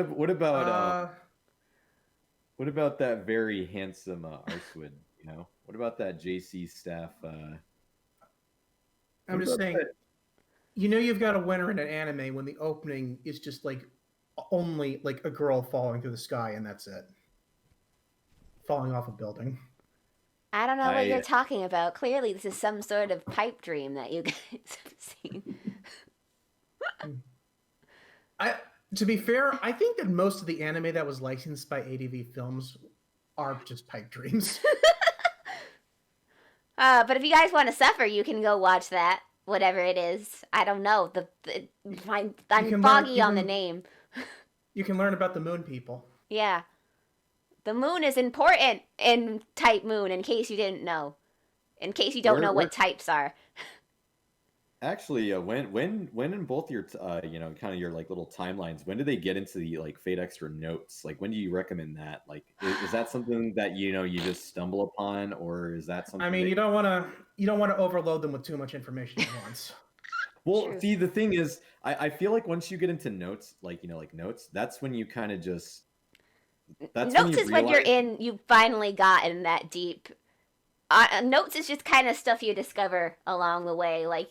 I never I mostly know the terms from notes more than anything that I've actually gotten my hands on anything to read from it. Because it was a collaborative work, wasn't that one? Notes was a little bit of a collaborative work, but the thing is with notes, when we talk about like power level talks, oh boy, notes is literally like kind of like the secret unlockable stage for Type Moon stuff. That's when you just go like you're like, wait, what? Like, what happened to like Shiiki, Shiro, and then you just realize compared to notes, they're ants. Now you get into actual like Type Moon, you get into Zeltrek, you get into the way how This is why I think like Extra has so much like spin-off stuff, because it kind of like goes back, because honestly I really think Natsu wants to write sci-fi stuff, and Extra lets him do both magic and sci-fi. It lets him appease the magic people, but he can scratch his sci-fi at the same time. He really does. And yeah. I gotta say the funniest thing that I saw, at least when I read notes, was probably about to be Gun God with the black barrel. And oh, Nasu, where'd you get? Did somebody in one of the recent events have a weapon like that? Yeah, just I don't know about it. Just my imagination. Probably. Just literally my imagination. I'm thinking too much into it. He totally doesn't want to write sci-fi. He just wants to keep writing servant stuff, guys. It's totally not why aliens keep popping up in the story. Yeah, it's like gee. It is literally DC universe in Japan. Yeah, basically. And I guess in that metaphor, Gen would be Zack Snyder. Really? I I don't think you have to do. I don't think you have to do getting that dirty. like like I thought I like legitimately thought about that for like a couple seconds. I'm just like really you're really gonna like do that again? I don't know. Like I mean, yeah, like when you get into notes, like after you kind of go down like how you get into Fate, and you kind of do get into it. They're not wrong. It really does turn into sci-fi. Like you learn about this fantastical world where like the types are fighting. You got gun god shooting down Venus. Venus turns into a fairy. You have some spider thing. That just Crystal Valley. Got You something have hanging out in the Grand Canyon, yeah. You got all this weird stuff. You got Slash Emperor, which does the same thing that EA does, and it's some weird. It's like these are like the leftover remnants where Nasu just wanted to be like, we want to know something real big. You see those characters that y'all know and love? They're not that strong. We're making a tier list. Yeah, That is true. And then you find out about like who Type Moon actually is, and then you get into that type of stuff, and then you realize that there's Type Moon, and then there's actually like Gaia itself. Yeah, there's Type Moon, and then there's several moon entities up there as well. Like how the moon cell is its own separate entity that exists sometimes in the timeline, even though it I don't know if the timeline will be the second thing I talk about for TMI, but how the timeline contradicts itself constantly is hilarity into itself. Because it's a tree, guys. The timeline is a tree. They mentioned this multiple times in the series. Thank you for the heart. You know who I think they're which character they're really underutilizing in FGO right now? I think they're really underutilizing Zeltrick. He's just a craft essence, isn't he? I mean, he can just kaleidoscope his way into the FGO universe. That is true. He could. But the thing does about he? No, because he's too cool for us. But like you think through like a power level perspective that he would actually be worried about that universe, because they're getting into like the fact that we have the spider waking up a little bit that's going on in FGO, and that was something that he was specifically worried about. And you're not only just having a spider, you're also having the actual god of like the actual universe being referenced. Oh boy. Why is he not worried? He should be shitting himself. He's powerful. He beat Type Moon in a standstill, and he won. But then it screwed him up, and he's not as strong anymore. But you would think a guy of his stature would be shitting himself looking at that universe. Look, he's really caught up in that book he's been reading, like in his one cameo scene in Prisma. That might be a really good book. Yeah. I don't know. Well, I like these are things that I think about in my free time when I think about this is like why we say it's like you could get into Type Moon, but this is going to be the state of your mind going forward, which is why I'm making a podcast to try to make these things seem a little less scary for you guys. But you're going to start thinking about, oh, what does this mean? And what does that mean? And what is this the possible? Are vampires the same as these kind of vampires? The answer is no. These vampires are not. What's the difference between magic and magecraft? Oh gosh. The next one. What is an actual true demon? Oh boy. Lord. And the moment that you get to that question in Type Moon, you'll never find the answer for it. Well, there's I know a math demon exists in the what was it, the parody grill war over there with Sakura Saber and Nobu. He was a math equation. He became a demon, summonable servant. This is why I'm also going to do a TMI, what the hell is a servant? Because I don't think people really understand what a servant really is.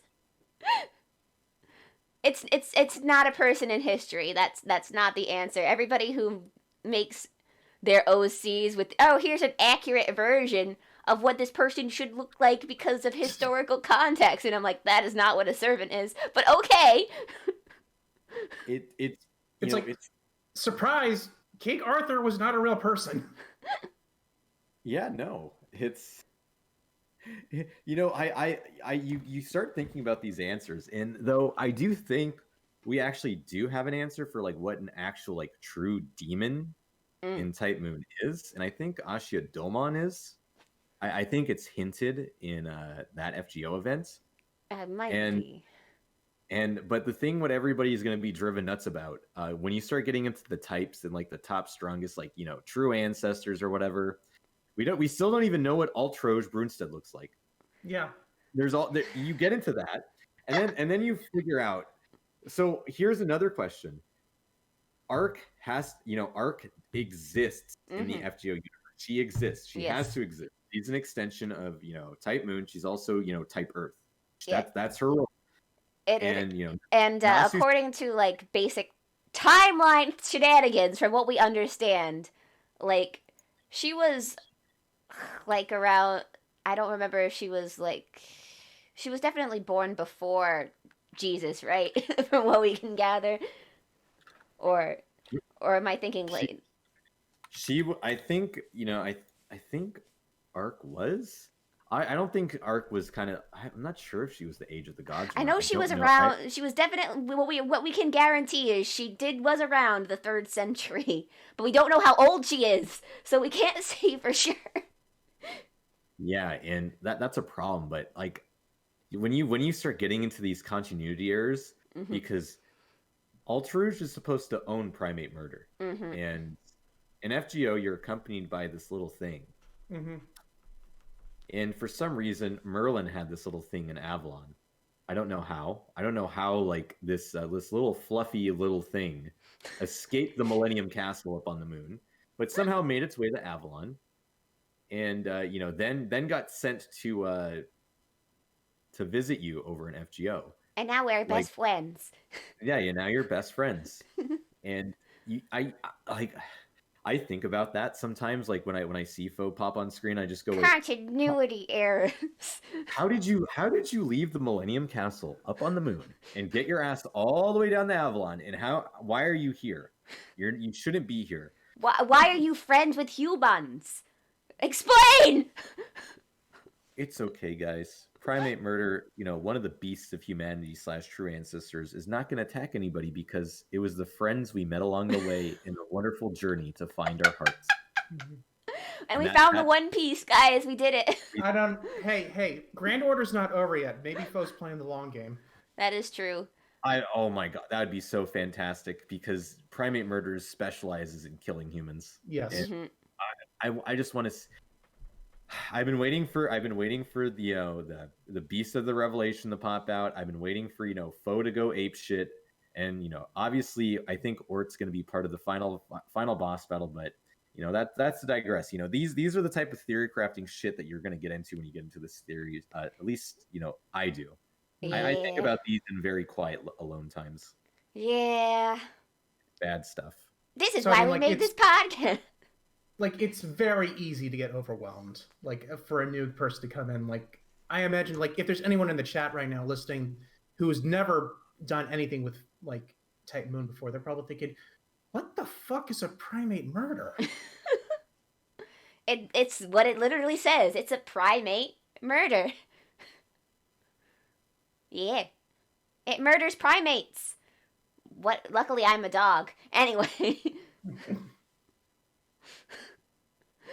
That everybody is how you get into the Type Moon series, your introduction, and where you're going to end up. You're going to become a disgruntled, jaded Type Moon fan, and you might have your own different tastes, and there's nothing wrong with that, because we all have different tastes. And I do gotta ask you three. I do have to ask, what's your top 5 Type Moon characters? Ooh. Oh no! I don't know anything. LOL. That's okay, Gio. We just gave you a bunch of recommendations for how to get started. I guess I'm still gonna put at my top recommendation when the new Fate extra game comes out. That's a good place for all of you to start, honestly. Just What about characters? Yeah, I think that for me, definitely Nero and Tamamo both. Archer, Emiya Archer. God.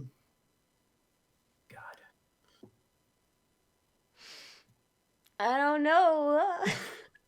Like, I'm trying to keep this from being like only extra characters because those are the ones I have the most experience with. Narrow, Gilgamesh. Ren, definitely Ren. I like all versions of Rin. Yeah.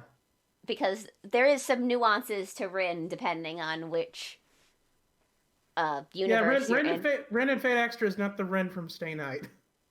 They're not And the I same don't mean person. that. I don't mean it's an alternate version. I mean they are two completely different beings. Yes. Don't be confused by the fact that they seem very similar. There may be a reason for that. Wink. Anyway. But yeah, I think I got to go with and God, this is just like me being an extra bitch. Nero, Tamamo, Gilgamesh, Emiya, and Rin. So I'm Narrow, Gilgamesh, Rin. Who do I pick for my last two? I like a bunch of these people. I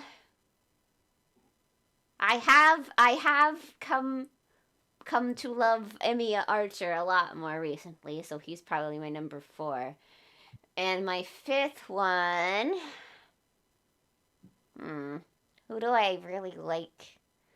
You know what? I think I'm gonna go with Ronnie, honestly. Surprisingly. I think she has some interesting stuff that I hope they expand upon in the future.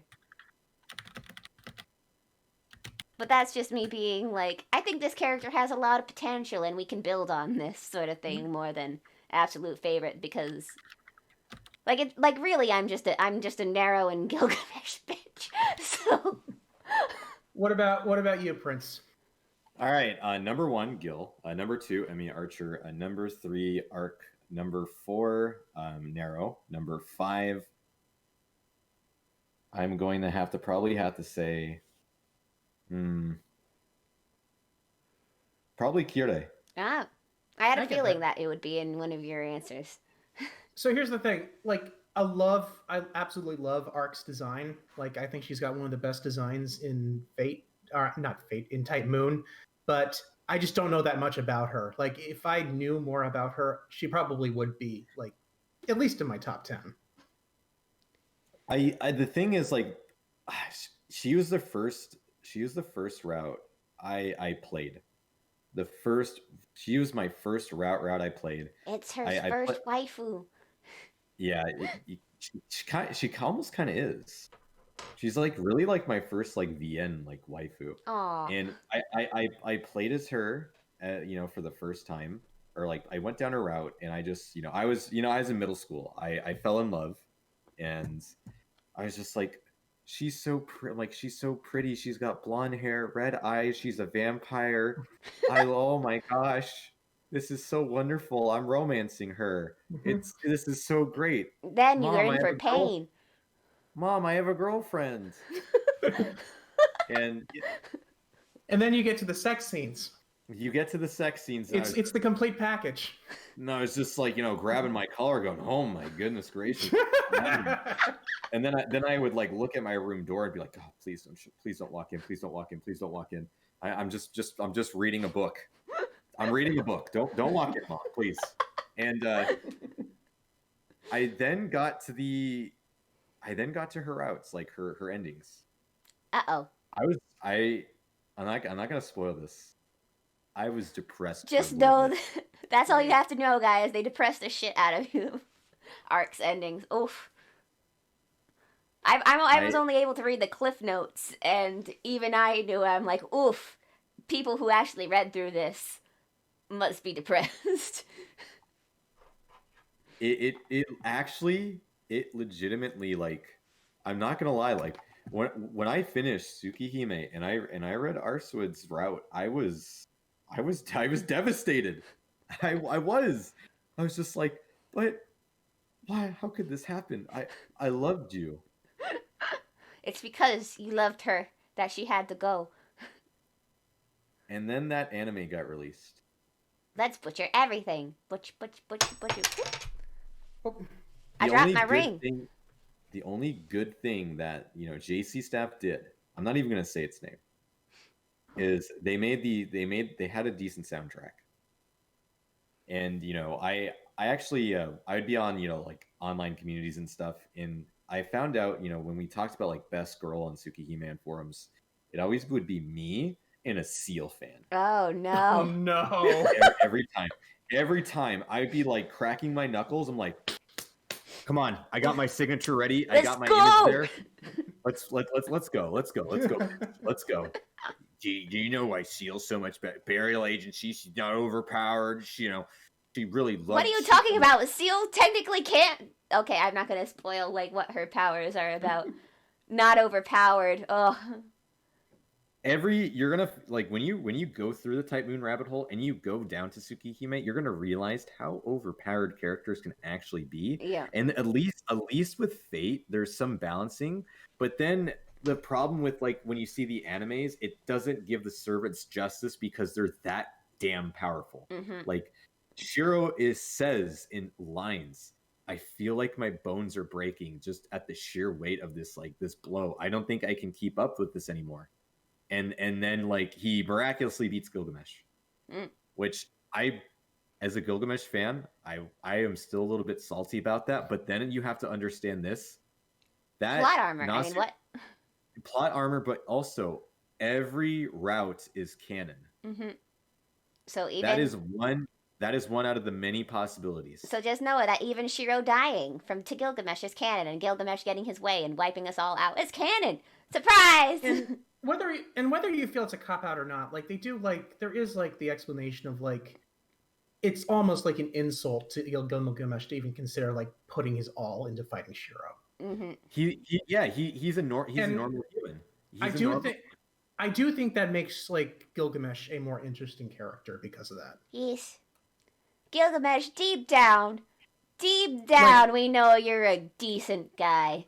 Like in the Ufotable anime, when he reaches for like Aya, and like you see that hesitation, like that split second before he actually grabs the handle. Then he lost his arm. Yeah, like I love that.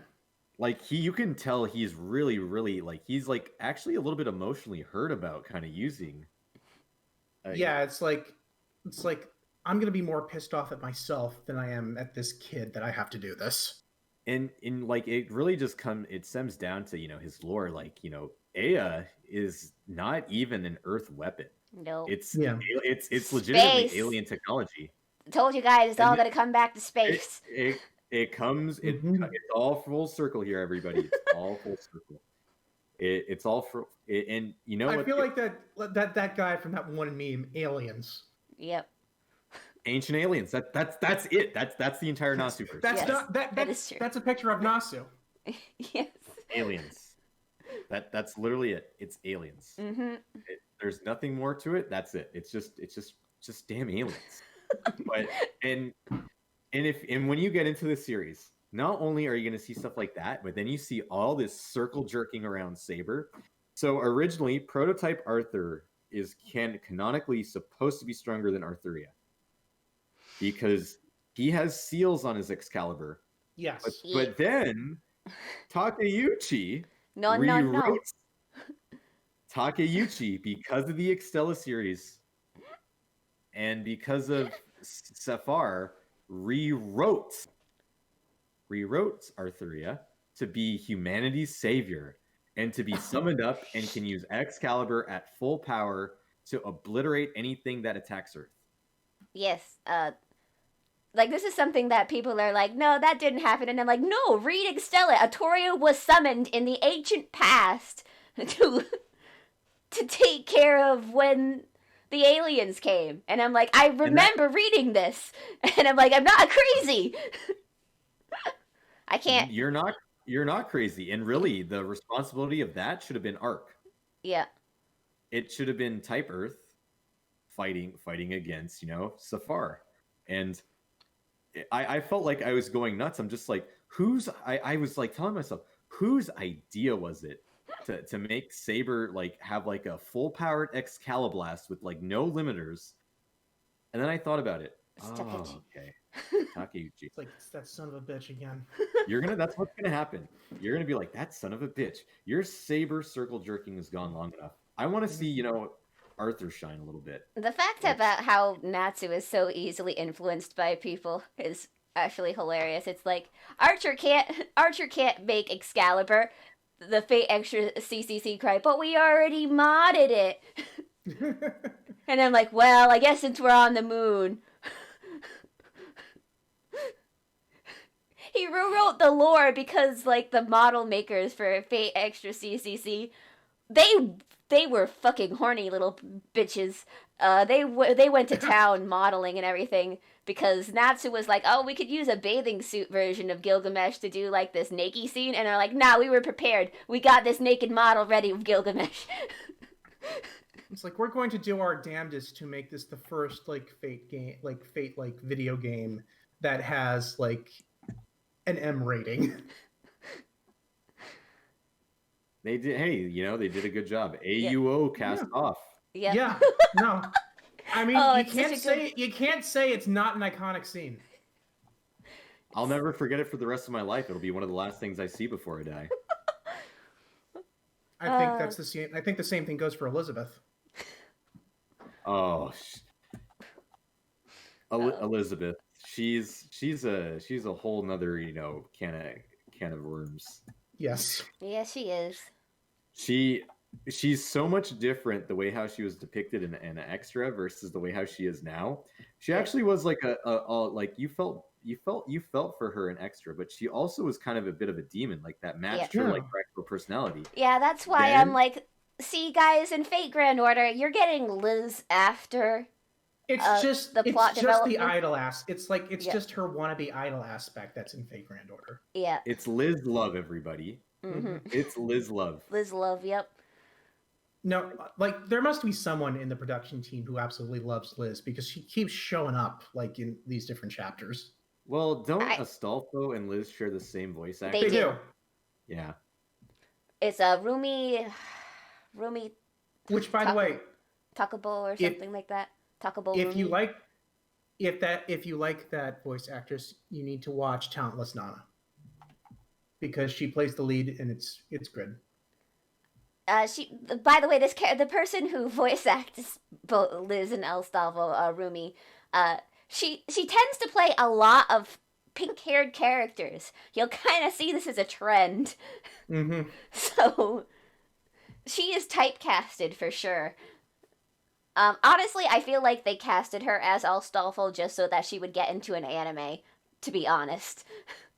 Because I feel like she is very well liked because like everybody and like every studio ends up having like their favorite like voice actresses and stuff like that. I feel like Rumi is like Type Moon's like baby that they want to just prop up because I mean, hey, she's got a great voice. She does. She's very talented. She plays like some characters you wouldn't expect her to play. She plays that chick from Black Parade, the white-haired woman. Which I didn't notice at first. Like if you listen closely, then you can hear it. But at first you didn't notice. Do you mean Death Parade? Death Parade, yeah, that it. Yeah, Black Parade's the one who did. Black Parade is that My Chemical Romance song. I don't know. I don't remember names. I've been over this. I'm stuck at names of things. How do I keep all of this Type Moon information organized? I have no fucking idea. But you're the teacher. So what you do, Cherry? So I learned this the easy way how to keep track of it. So you pull out what you do is you take pieces of your mind and you put it in Gates of Babylon and you just pull it out whenever you need to. That sounds like an easier way to handle things. We're gonna come on this. We're gonna do the stream next week and she's gonna be brain dead. I'm already brain dead. What are you talking about? I have doggo brain. I mean, hey, listen, that's part of the lore, right? That is part of the lore. And yeah, and it's funny because when we have like you get all this information, and I'm sure we can all start just spouting off all like little intricacies, little plot points, talk about like whatever memes that the company itself has done, like collaborations. But I have to ask both of you too because this is like introductory, and I'm very curious to know as a guest. Yeah. What are your thoughts on the Prismalia series? Oh boy, can of worms. Okay, see, You have to I talk about it am a because it is a magical part of it. girl can't connoisseur, so I love magical girl series in genre. That's why I sort of have a hate relationship with Gen Urobuchi because Madoka Magica just everybody tried to copy it and they did not understand the point of Madoka Magica, and I'm like, God fucking damn it! And I'm like, magical girl series have always been dark. It just wasn't like murder happy. God damn it. Anyway, so like for Prisma Ilia, I love like the card system. I think it's very interesting, like idea and everything.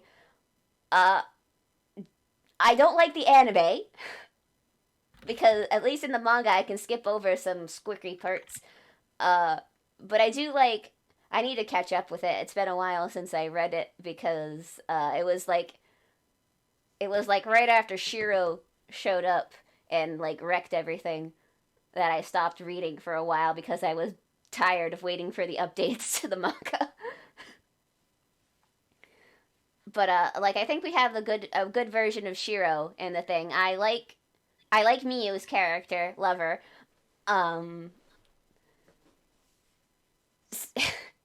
But anyway, that's my opinion on Ilia. I wish it didn't have some of the elements that it had in it, but like Are you saying that it's fan service? yes. Oh, that's just a bunch of hogwash.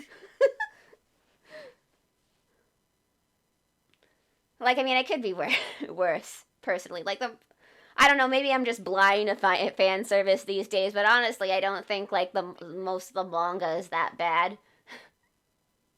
No, The anime just blew it out of proportion. Oh yeah, it's not. Don't worry, it's not bad at all. The manga's, it's Which is a bit unusual because usually it's the other way around. Mm. it's didn't who I think it was it David Studios who did Prismalia, or was it Silver Fox? It was I'm forgetting. David Studios or Silver Fox who did Prismalia. There's only one anime band in Germany. I need who what was the studio? What was the studio? Don't know. I don't usually follow the studios. You're saying Silver Fox. Do you mean White Fox? I don't know. Because I don't think it's White Fox. Because like the movie was like when Shiro showed up, that was pretty good animated right there. All right, I'm looking this up right now.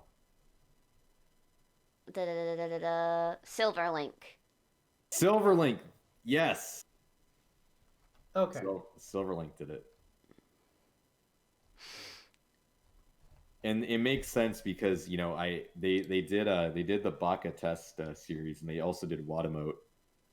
Oh well, that explains it. I like one of those shows. They're also doing Brave Witches as well, from what I remember. What about A Sister's All You Need? Yeah. And they did. Was that the recent one, or was that? No, I'm thinking of something else. Oh, they also did. My Next Life as a Villainess. Yeah, they did Baccarina, and I am heavily influenced by her, character-wise. And I mean that not like her actual character. Oh God! But like luckily, they didn't do anything crazy for that because it's actually a pretty pure. Like I haven't read any squirky stuff in that so far. So. Hey guys, I wonder where the last name of Skart came from. Really makes you think. I wonder where. But yeah, Silverlink did the fan service for it, and it makes sense because Baka Test is kind of like that. But I Azura, what do you think about the Prismalia series? What do you think about the Well, anime? first off, I'm coming to terms with the fact like, oh yeah, Baka and Tess does look a lot like Prisma Ilia. I'm surprised it didn't put that before. So, like, I do like looking at Ilia as like a Fate Stay Night character. I do think she's really interesting. Like, Yeah, I do not like how they changed her character for Prisma Ilia. you don't like how they turned her from a cup to a magical girl? She's still a cup though, as a magical girl. It was a very fancy cup. Yeah, she was a very fancy cup. Yo. But no, I like. So here's the thing: I have not watched it. I've seen clips of it. I have a friend who's very much into it. But and like again, like I hear like the manga is not as bad as like the anime has made it out to be, but just like I'm honestly, yeah, it's like that's probably my number one hang up with it that keeps me from like checking it out. Okay. All right. I like it. Okay. We got some good opinions going on. I like it. Now, Your turn. Your yeah, turn. you want to know my turn? Yes, your turn. I thoroughly enjoyed it. I enjoyed the anime series, and I thoroughly enjoyed the movie. Though the movie is a very good animation. The Prism Ilia movie is so phenomenal that when I watched it for the first time, I was just like, It's oh beautiful. it is absolutely beautiful. Shiro is such a badass. You know, his unlimited blade works in it. Oh my god. And then when you see Angelica just come by and Oh no, Angelica. she just yeets everything with EA, and it's just okay. Okay. Bye, Shiro. Bye. You were a badass while it lasted. But yeah, the movie, amazing movie. I also think it's actually fun to read through Prisma Ilia because it's interesting to see how Shiro would act actually having a younger sister. Like if Ilia was raised with him, but like this is like the case of if Stay Night Shiro was sort of like had a younger sister sort of thing. Because they both don't have parents, so Shiro is the de facto parent for Miyu. And he's like, well, my girlfriend died, but, you know, I still gotta worry about my little sister here. And the best part about, I'm going to, compliment the Prismalia series. The best part about it is, one, they make Luvia more of a, front-running character. Mm-hmm. Luvia is great in the series. They do. They make her and Rin kind of have a great relationship with each other that they really like they bounce things off. And I absolutely love it. Yeet. And I think that's what this series does fantastic with. Plus, there's kaleidoscope shenanigans. You have like the install cards. You got kind of like the very like adorable outfits. Like I think Ilya's saber install is really cute. Yes. I like that it's Saber Lily for her install. And she has her ponytail, and it's just like oh my gosh, you're so precious. And I'm like, you're so cute. Oh, thank God they didn't make you show your midriff again. I mean, I will say like it's fucking like questionable as some of the things they do with Kuro. Like I can't hate Chiwa Saito. Mm-hmm. Kuro is like a lot of the main problems that come are from Kuro, but as a character, Kuro is actually interesting. She needs mana transfers. What's wrong? If you guys ever want to make a Type Moon fan laugh forever, just mention mana transfer and they will die. Anyway. Or they'll ask, what do you mean? And then you have to explain it to them. No, I will not explain it for you. You have to play the game to know what a mana transfer is. But then you'll see the life leave their eyes. Yes. Learn what a mana transfer is. Play the game. It reminds me of when there was a scene that got released on Prism Ilia, and I was, this was during my Annie Twitter days. There was a scene that happened in Prism Ilia with Miyu and Kuro, and that got posted everywhere. Yeah, I remember that because it got posted so much that even people like outside of like the Prismalia fandom saw it. Yep.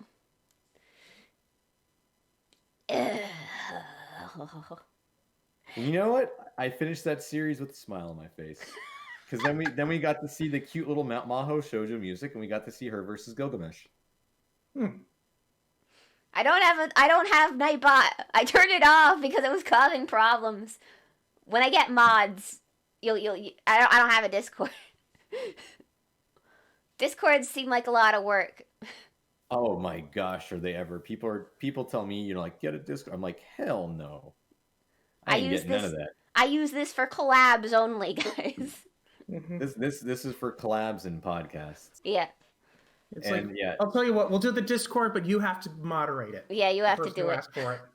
You have to make it. I'll let you do whatever you want with it. I might be opening up Pandora's box saying that.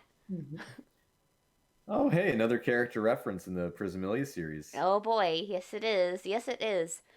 I thought for a moment that Angelica might be a reference to Fate Extra, but I might have misinterpreted that because... Yeah, here's the thing. Like, if at any point they start bringing in stuff from Fate Extra, I will watch it.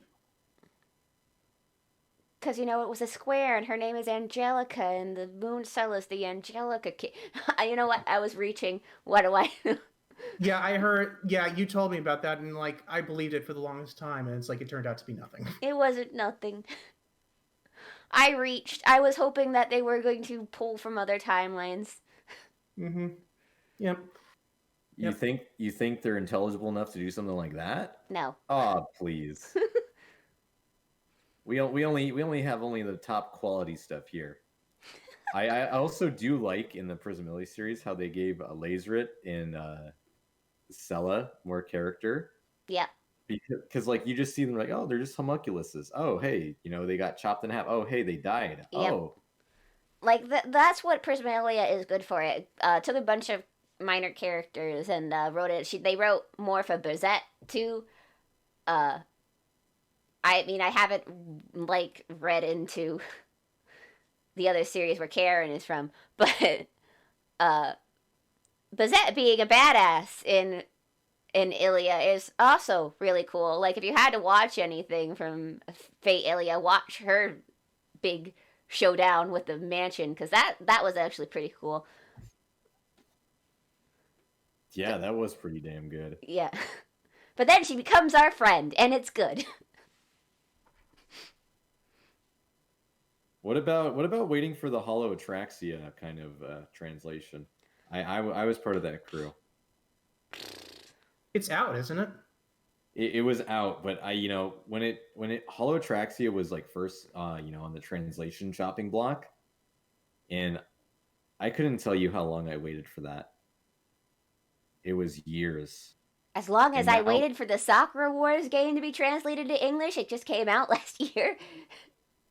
I'm still waiting for the Rewrite Harvest Festa thing to be translated. That's been in the works for 8 years at least.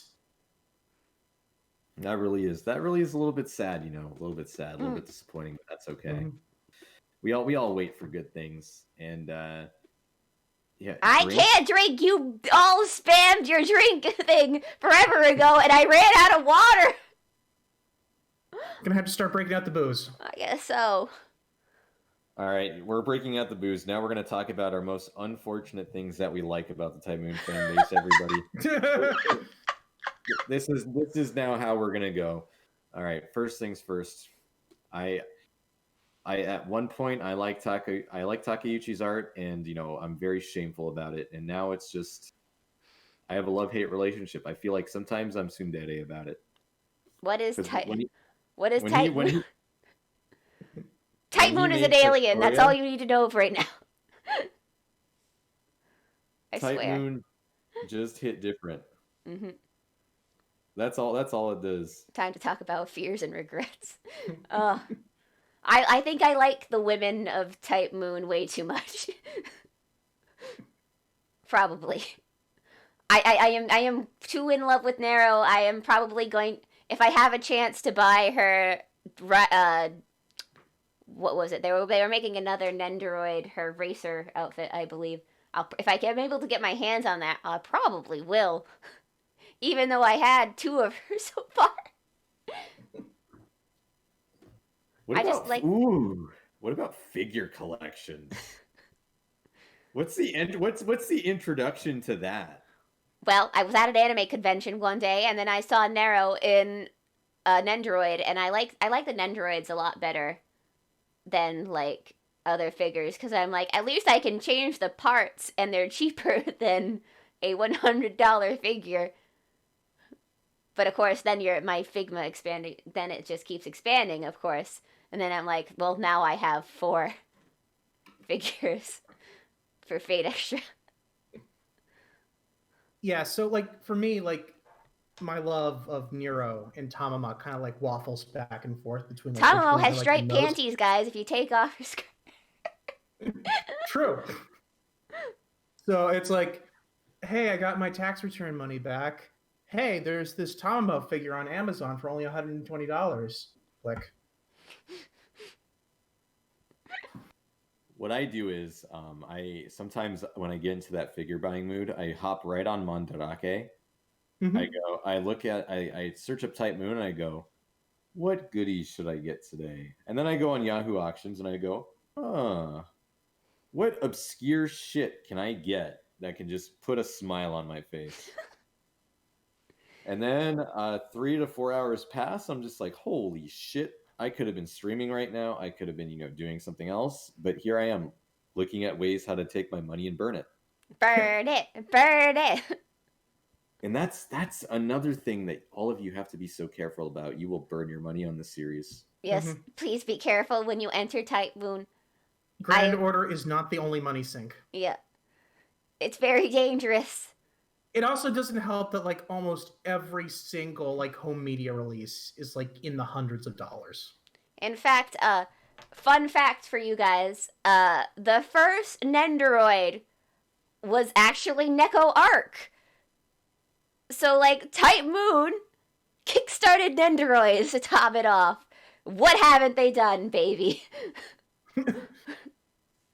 Yeah, people don't realize that, it really was one of the first ones. And when you look at, Max Factory's Figma, one of the very, very first ones you see are of Saber and Shuro. Yep. Guys, this series is old, everybody. It's a freaking powerhouse.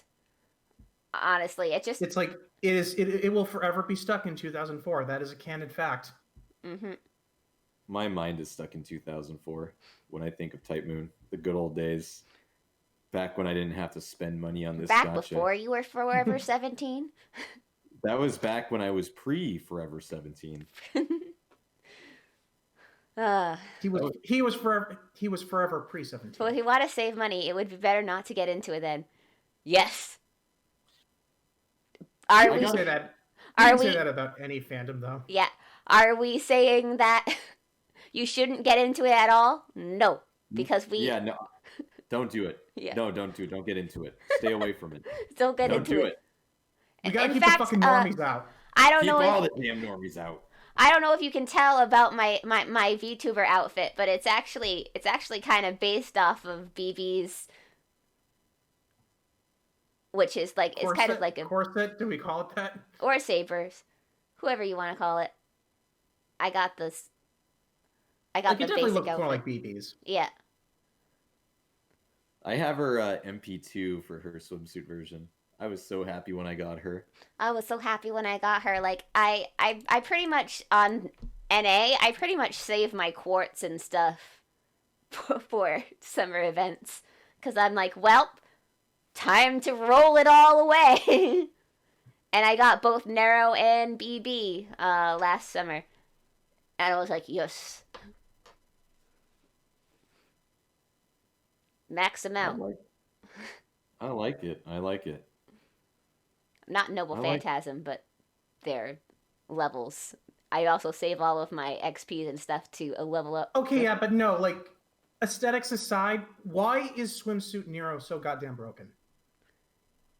Swimsuit Nero broken? Like, why is she so good?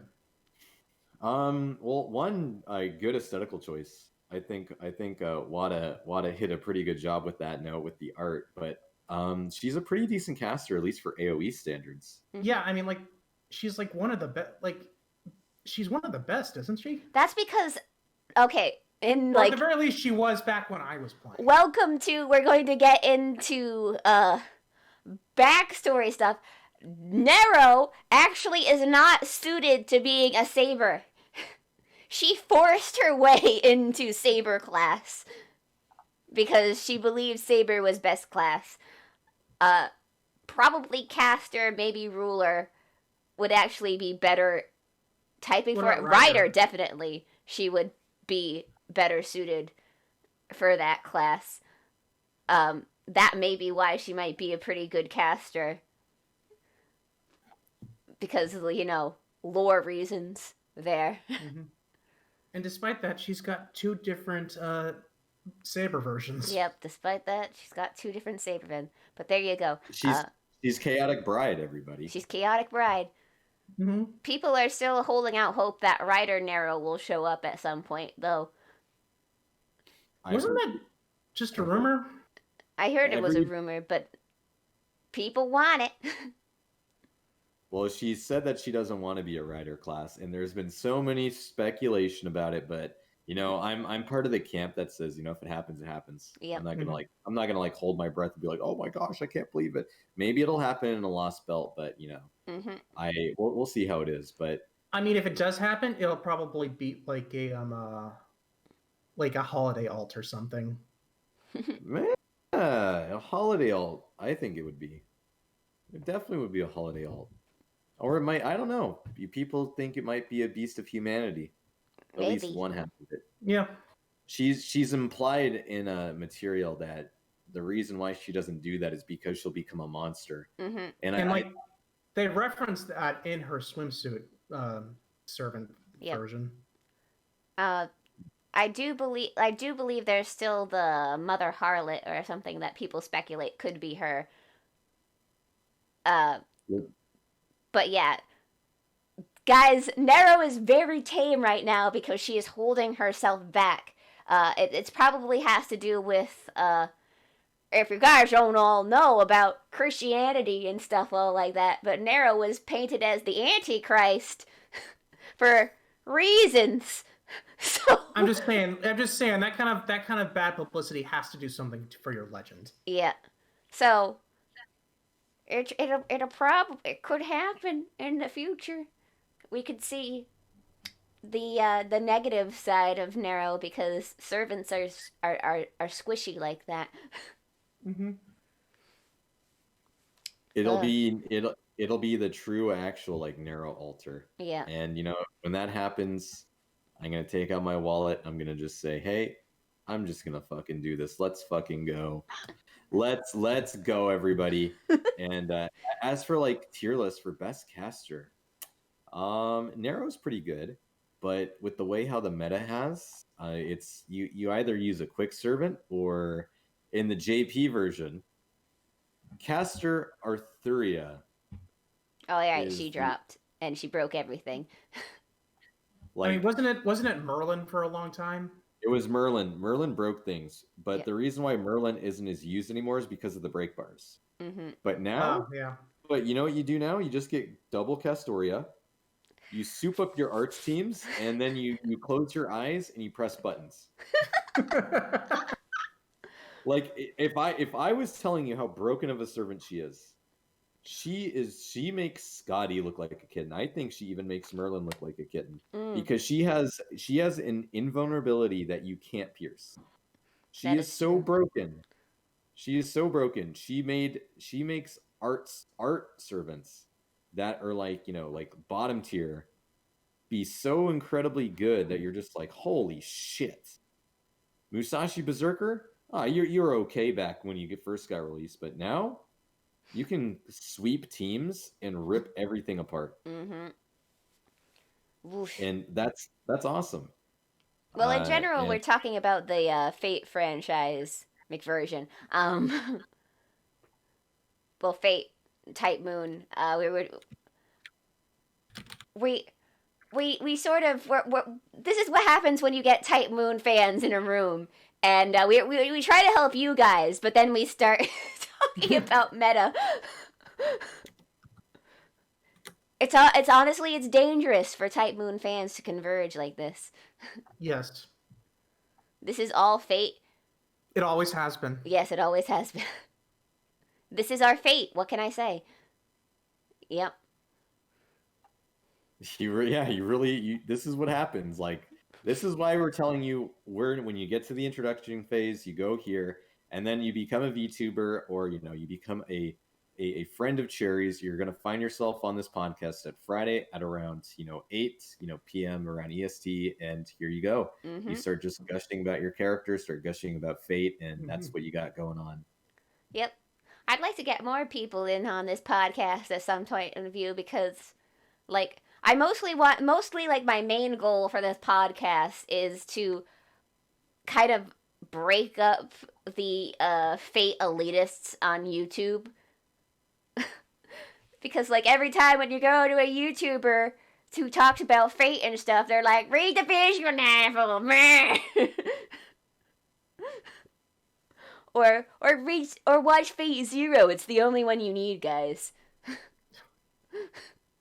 That is like the two top opinions I see all the time for YouTube. I'm not trying to bash all of the Fate and Type Moon content makers who do it, but I also feel like a lot of them just read off the wiki or anyway. Yeah. So. Oh yeah, hold on. Let me do that for like a real quick second, guys. Let me just get my lore right now from the wiki. Be right back. But like it's like, and then like none of you are like translating this into basic words. Is there anyone we are not going to war with, Cherry? Well, Prince here has diplomatic immunity, so we can't go to war with him. we are in neutral ground. I mean, we could fake war if you wanted to. No. What's gonna happen is we're gonna go after Switzerland. It's about time those bastards paid up. Yeah. Fuck Switzerland. Yeah, you know what? Yeah, really, fuck them. They've been neutral for all this entire time. We should invade those little bastards. How dare you be neutral? Started on Twitter. There's gonna be a hashtag started on Twitter. It's like, up and coming VTuber gets canceled for advocating invasion of neutral country. Water for... I'm sorry, you guys wasted all of my water. I am empty. I cannot redeem that thing. There is no more water. There's no more water. However, in exchange... Yes, them and their neutrality. F them. F's in the chat for Switzerland. We are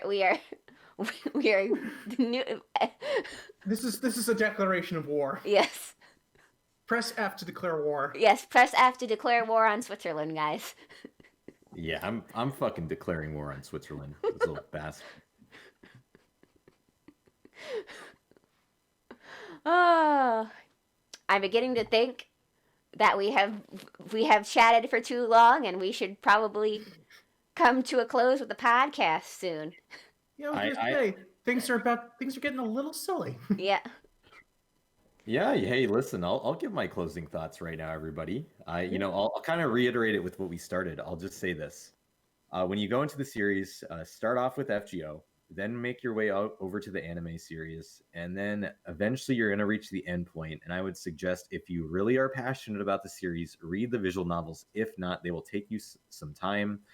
Otherwise, like, in order for you to read Fate Extra Notes, you are going to have to use the wiki. So, enjoy reading that. I'm sure you'll be on that site for hours. Oh boy.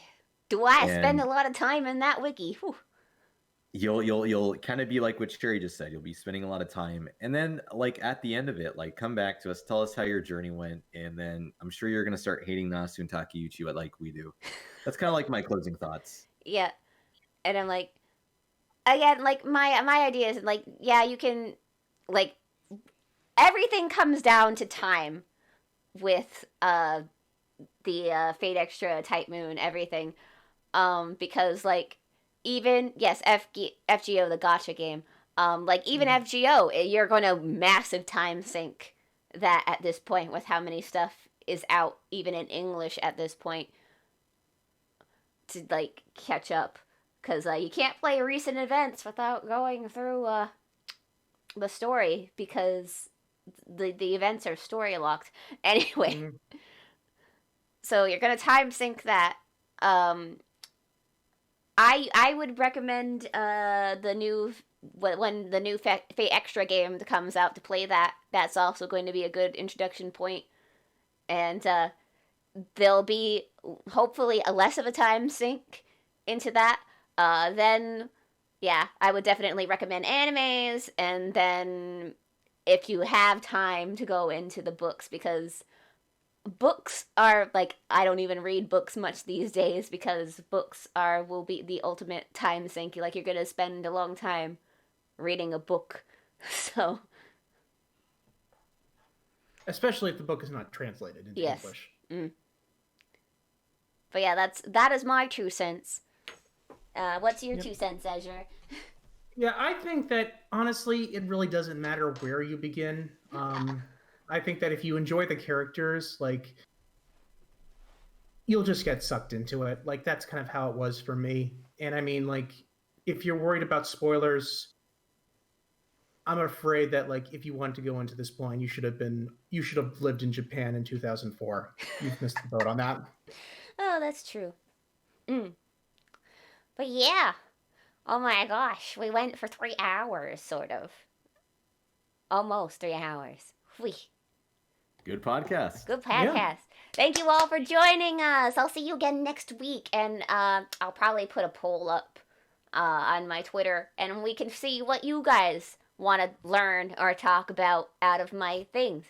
And I don't know if Prince will join again. It depends on what his schedule is. He does a lot of VTuber stuff, guys. You should check him out. I should post his Twitch again, so that you all know where to find him. Because you should. He like. I found out I had a half sister in one of his streams the other day. I mean, I probably have a lot of half sisters, to be honest. Yeah, you find out that you have some form of relation with me, and then you just go, wow, the royal bloodline really does down like that. By the way, your illegitimate daughter seems to be twitting at me a lot lately. Oh, yeah. His video started playing. My illegitimate, yeah, I know. That it's the Ascar profile, or is it Sky? It's the Ascar one, I think. Oh, Princess. Yeah, Princess. That's actually just Princess Peach LARPing as relations. or I'd like to say, it's a person that LARPs as Princess Peach who LARPs as a royal blood member of mine, and I know which person in my chat that watches me who does that.